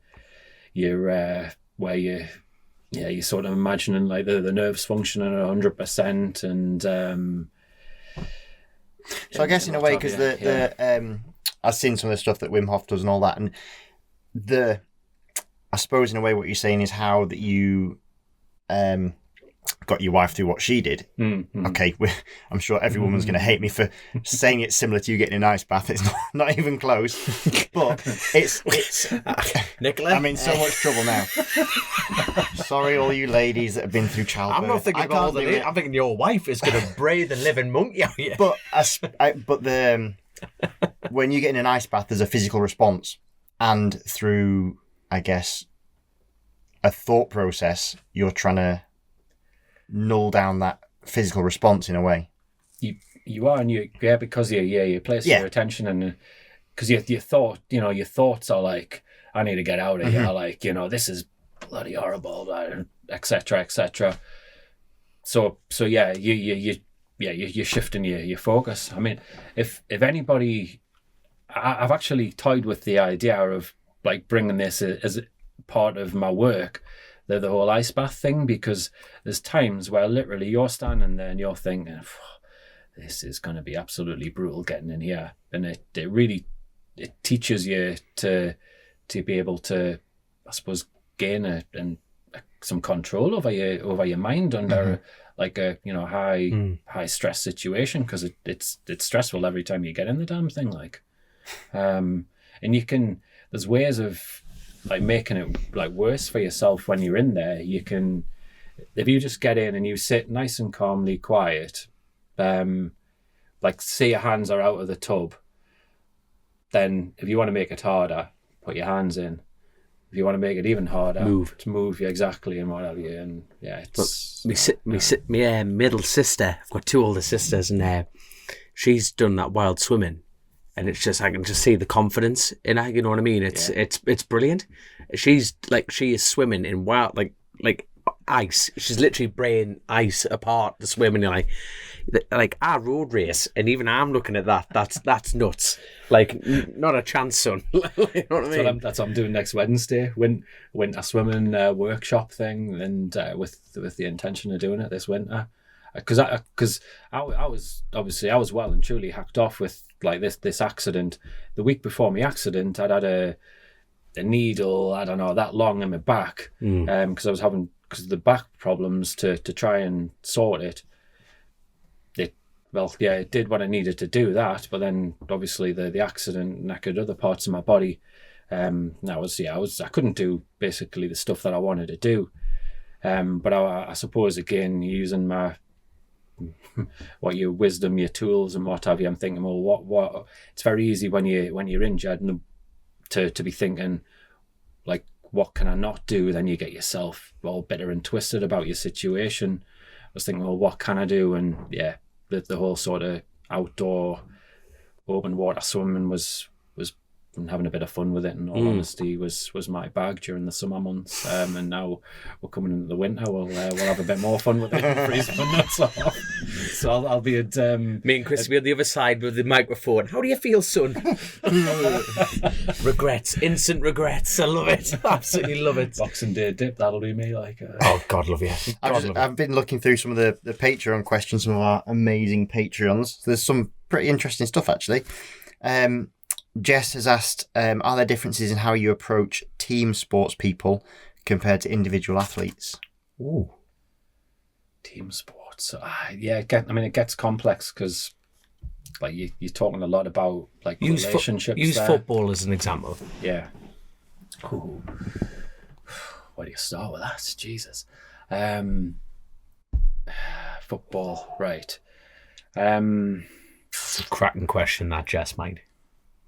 As I say, there's a lot of that mind reading goes on because you're trying to impress your coach, you're trying to impress your teammates at times. You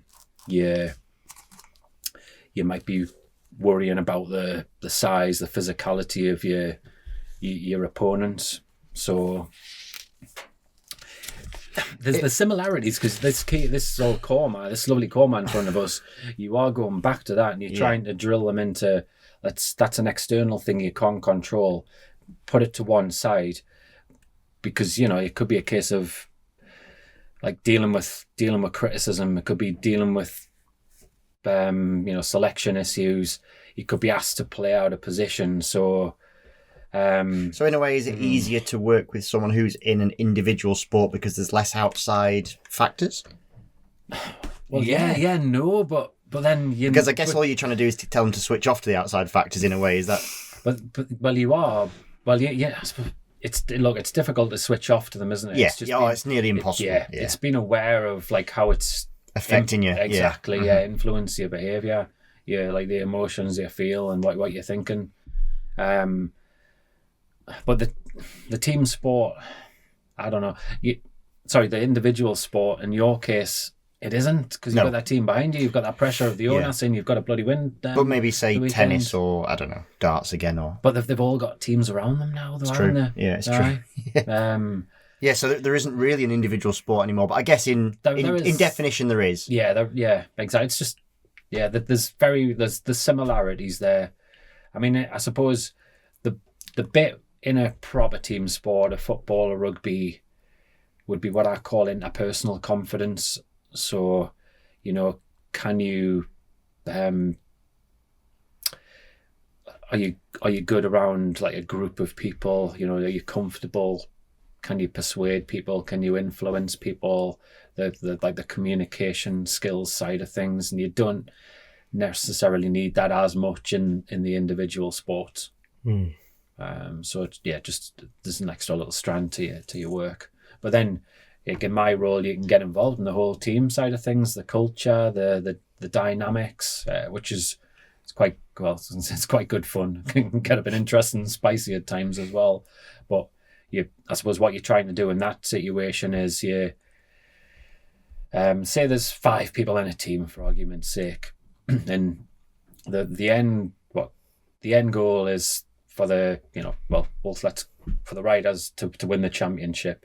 What you would do is you maybe do a profile of each individual and around their sort of personality, style, characteristics, and then you would get to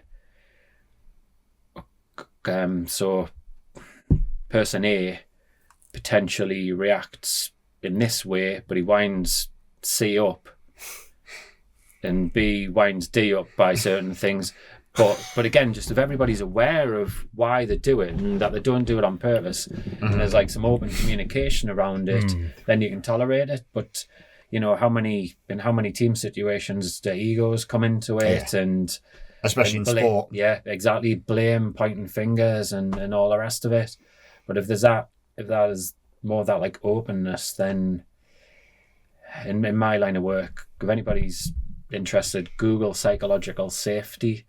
There's a professor out in the States, Amy Edmondson. She's got a cracking book on it, which is all to do with like team culture and the and in essence, I suppose what you're looking at is if everybody's open and there's no hidden agendas, then you would like to think the rider is then going to perform like freely because they know exactly what's expected. And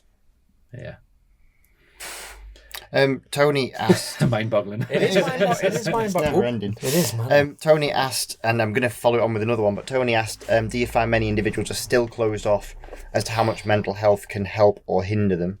I think we've touched on that a lot. Basically, the whole thing is a mindset, I guess. But then Mick Strickland it's similar but a bit different. But he's gone into how widespread are mental health issues within UK motorcycle racing. Now, I guess that's probably a question mark for all of us.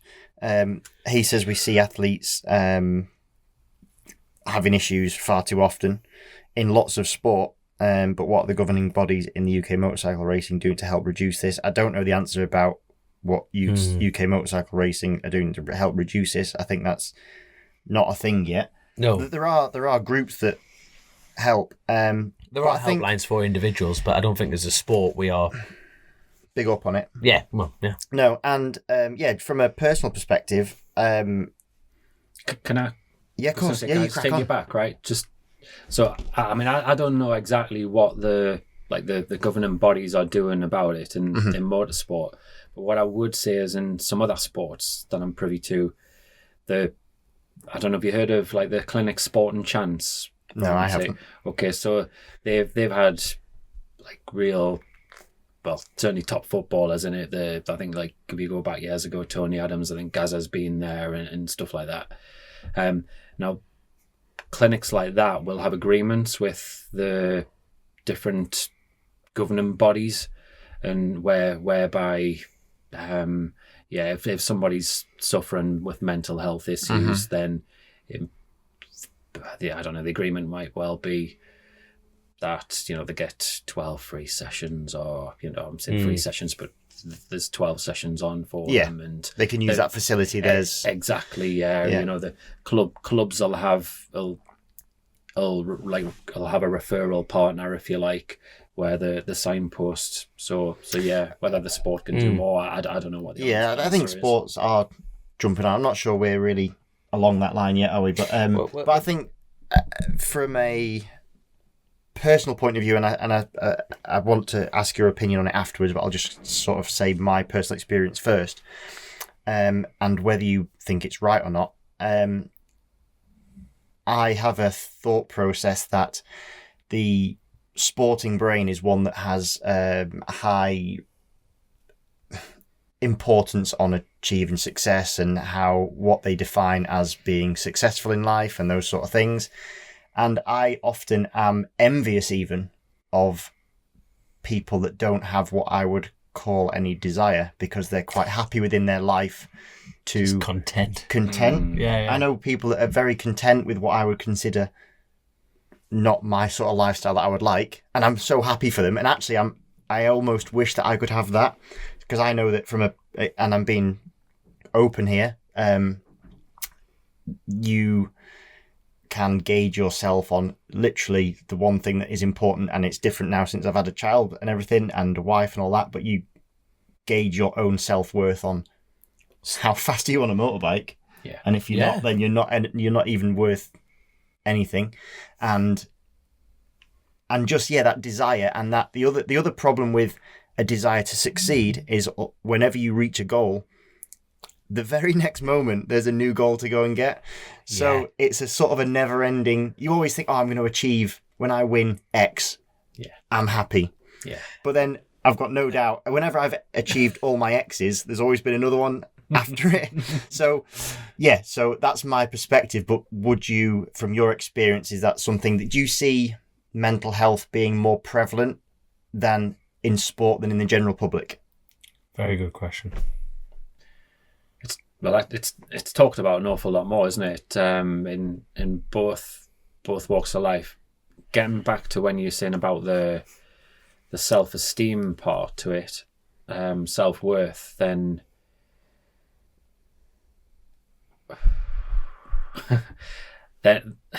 yeah, I see that like a hell of a lot. Mm-hmm.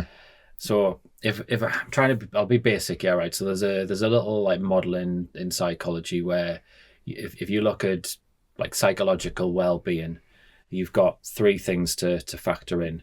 A, do I have a sense of autonomy, so a sense of control over like my destiny? Mm-hmm. B, am I connected to other people? C, am I competent at what I do? And ideally, if you can get a nice balance between all three of those, then you're probably going to be your well-being's going to be pretty decent. You're going to be motivated. But often what I'll see is that competence tank is like overflowing, if you like, because it's all, and then maybe people's relationships suffer as a result.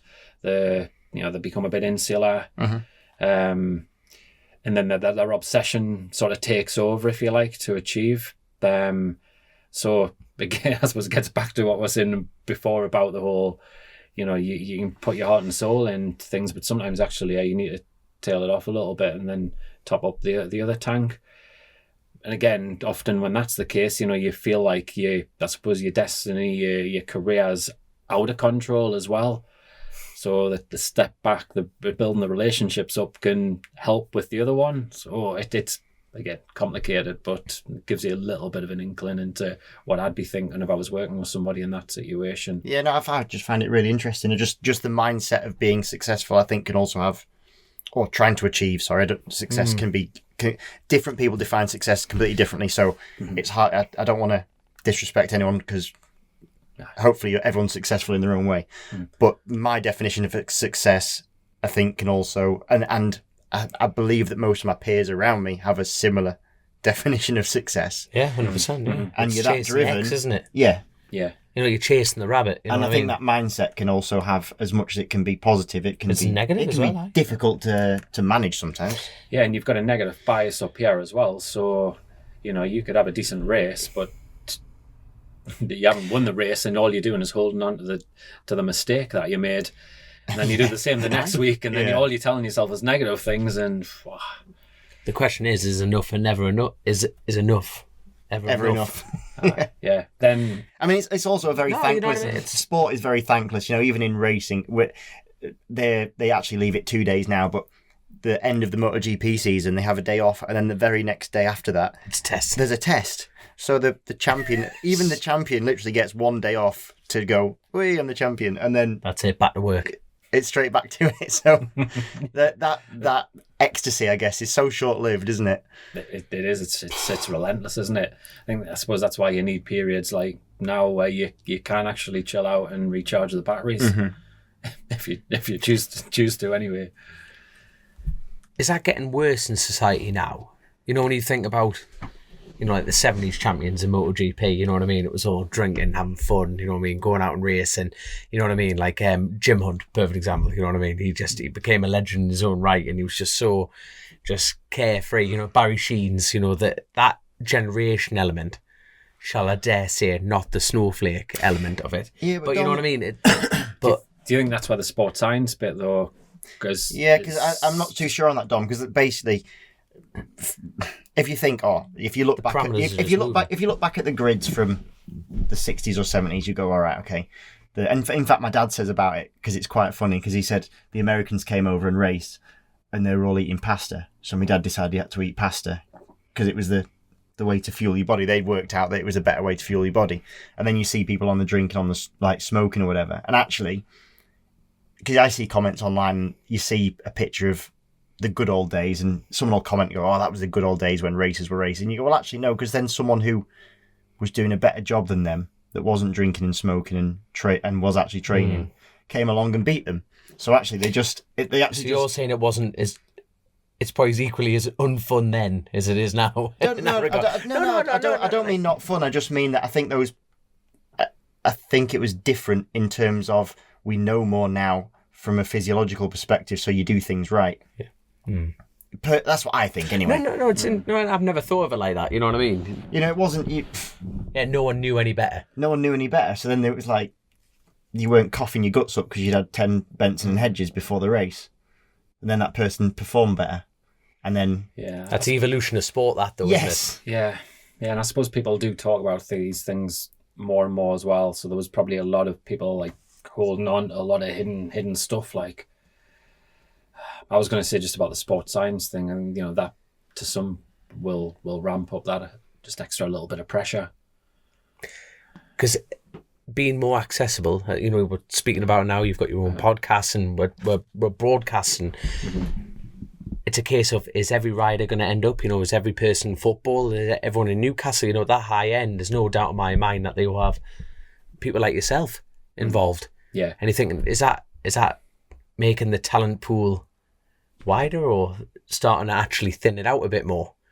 Because if, like we referred to at the beginning of this episode, Chrissy's little secret. You know what I mean? It was like, right, I don't want to show him my cards. He didn't see it as weakness. He just went, this is my little advantage. I'm going quicker. You know what I mean? Yeah. Chrissy was not a weak man. He really wasn't. But that happens a lot as well, because there'll be, if we change the sport to football, then you'll get football clubs who might employ psychologists, but the player will come to like someone like me who's totally outside and away from it all, because they don't want other people knowing, whether it's the trust factor. The manager selects them ultimately, and often there's fear in that. And if they're like 100% open with the manager, then but surely like that you said about the relationship, surely anyone in that situation can't feed back, because that's going completely against the patient. Well, I suppose the manager's the client, I guess. Well, I don't know, it's hard. That's the difficulty, like when you are working in a football club setting in my job, because honestly, you're like, who am I sort of trying to please here? Because you ideally want to be working with the players, but if the players see you too pally with a coach, then like, nah, don't want to work with him. I don't trust him. What we say in a conversation is going to go back to the coach. So it's a really like delicate balance in that way. Is there people that you've actually refused to work with? You don't have to. Well, yeah. The quick fix guy or girl who comes to you with a problem and just expects you to get the magic wand out and they'll be all right the next day. I'm like, nah, you've got to put a bit of work in. I think in the early days, I probably would have worked with anyone and thought, I can make this work. Yeah, exactly. But now I'm like, no, if you're going to work with us, you're going to do a minimum of 6 sessions, and you've got to. There's an element of patience there. Yeah. You can't expect it's just I'm going to work a miracle for you the next day, and you've got to put in a little bit of work as well. I mean, let's be honest. If you bench pressed 50 kilos and you want to bench press 100, you kind of just rock up the next day or a week later and bench press 100. You've got a little bit, build. That's a good analogy of it. That's a perfect way of explaining it. Mm-hmm. Yeah. My head is absolutely fried after all this. I'm not going to lie to you. Like yours is got you're the sports psychologist. We still haven't looked up what the definition of psychologist. I know I got your name wrong. I don't know what's going on. I'll be driving home like that, going, "What the?" I'm taking up golf. You're just excited for getting a portion when you get home. I'm not. I'm keeping it in my pants. No way on that side of things. But I tell you what, we got any more questions before we do the housekeeping? We've got the show doesn't run on fresh air. Tamu did actually ask to me. that he understands you'll be involved in many other sports, but has competitive. So he's called it the motocross dad syndrome, which is where the parent gets over involved. So have you had those sort of scenarios? Obviously, you can't divulge anything personal, but do you often see that families can be a hindrance, perhaps, or not a help? Or have you had those motocross dad scenarios? Yeah, no. I mean, I have done one little exercise I like to sort of go through there is where you'd ideally be working with the kid, and the parent wouldn't be there, but in some cases the parent is there, and that's fine, because the kid's more comfortable. But I'd be going through, as I say, this whole thing about what's under your control, what's outside of your control. So it probably takes about an hour to go through it, where we'll look at like before the race, during the race, after the race. But the important bit in this case is like the before the race, and the after the race is like what do you want from your dad, for argument's sake? Obviously what your dad says, how he says it, his body language, all of that sort of stuff is outside of your control. But you're hoping that dad and son or daughter are going to be open to, or dad's going to be open to changing his behaviours to help the kid. So you're then, you're trying to open a conversation about, as I say, what's going to be helpful before, so that kid's then going to be on the starting grid, and they're ready to go. They're not thinking about, well, dad's just putting me under a ridiculous amount of pressure. I can't believe he said that, and all the rest of it. And then afterwards, and I think this is a lesson for anybody, really. I mean, if we think about like emotion and like what your adrenaline, your arousal level and what have you, then when you're racing, by the end of a race, you're probably up here, right? You're spiked. So the last thing you need from, whether it's a parent, a team manager, or anything, is like somebody really in your ear, right? You want a bit of peace, don't you? But there's the parent, and when the parent's there, the parent's probably up to here because they're worried you're going to crash and all the rest of it. It's a match made in, well, not in heaven, is it? You're going to be butting heads, aren't you, at the end? So I would always say, just give them a bit of time, just for you both to settle. It's like, it's like having an argument, isn't it? When two people are having an argument, nothing makes sense, does it? Yeah, the two chimps going at it. Exactly, they're just bashing heads, aren't they? It's not until the next day or a few hours later where you can actually make sense and you're listening to the other person. So yeah, I mean, the parent who sort of, maybe the race is done and then they're sort of problem solving, the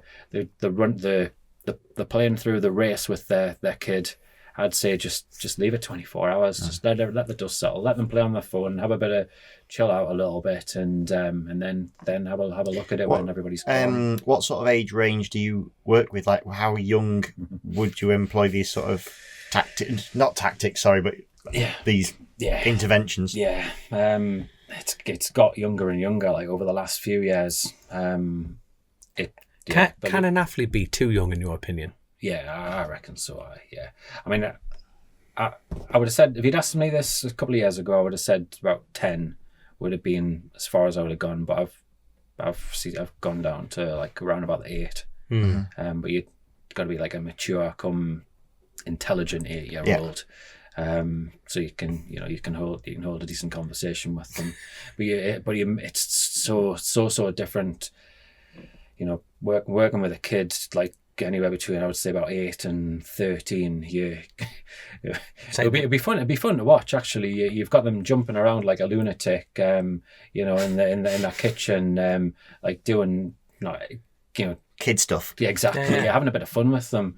I mean, if I'm working with a footballer, I'm saying a young kid footballer, even somebody in their early 20s, we might do a session on a football pitch where they're doing a whole bunch of keepy-uppies or different sort of drills while we're having a conversation and like working through something. Because I mean, keepy-uppies for argument's sake, with football.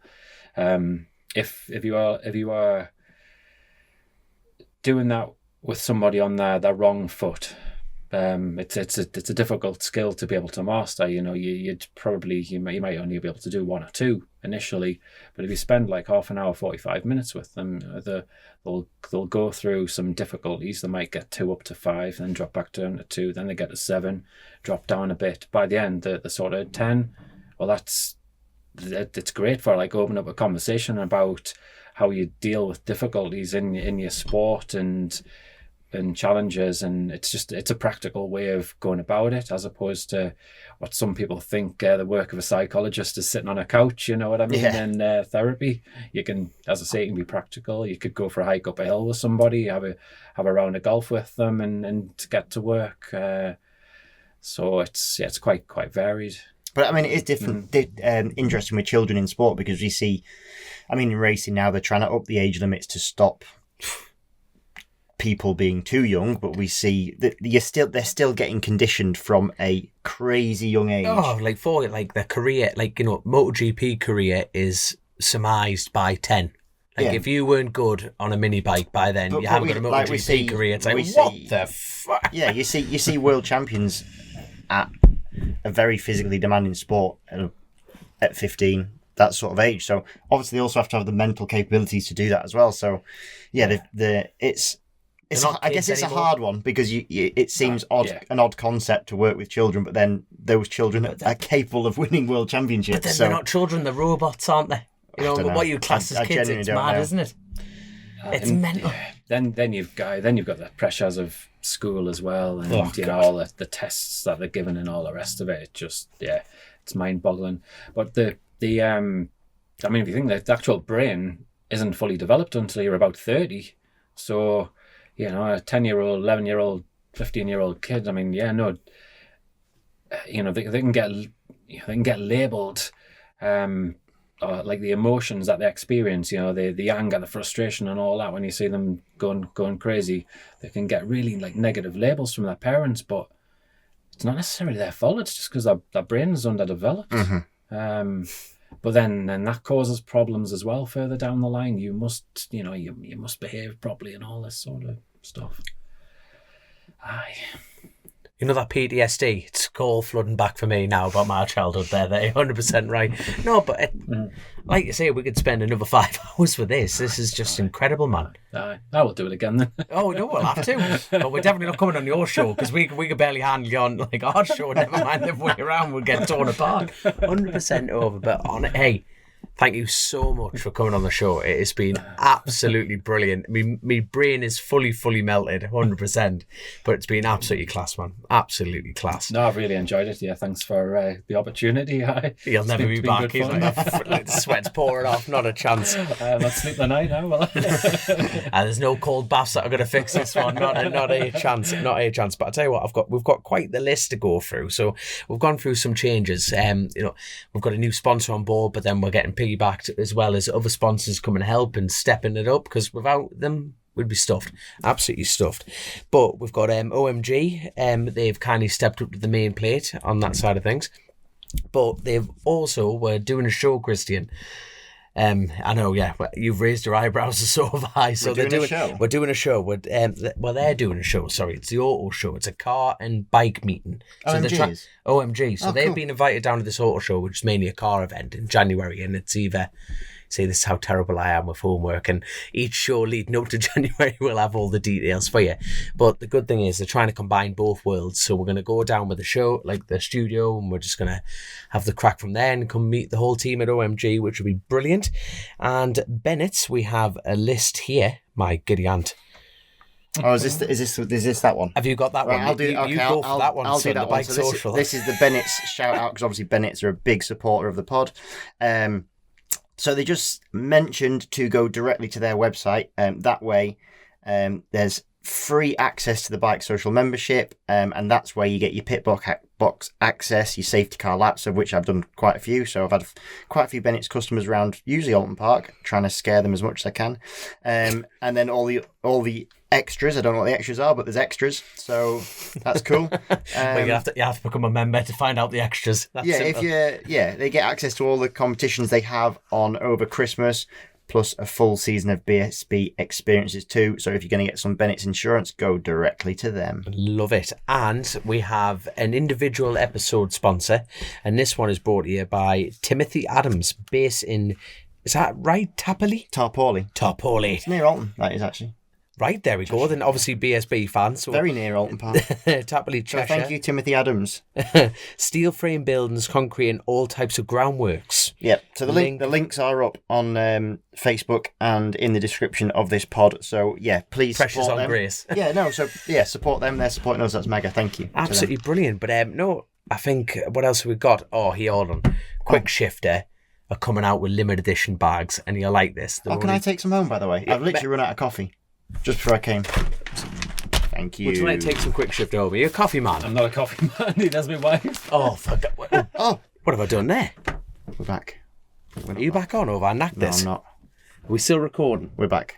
I'm back. Right. Sweet. We're just going to keep rolling with it. I've somehow broken this. Don't get all excited. Yeah, I do. I've just started breaking the equipment. But no, they're doing a Chasin the Racin blend with Quick Shifter, which is going to be awesome. And they're only going to do 69 bags, limited edition element, which is going to be a really fantastic touch. And God, Bennett, when this has been released, I'll be back from Macau. Oh yeah, so I'm flying out to Macau. So hold on, I've been seeing all the pictures of everyone in Macau already. Yeah, they don't have jobs. I've got to earn a living.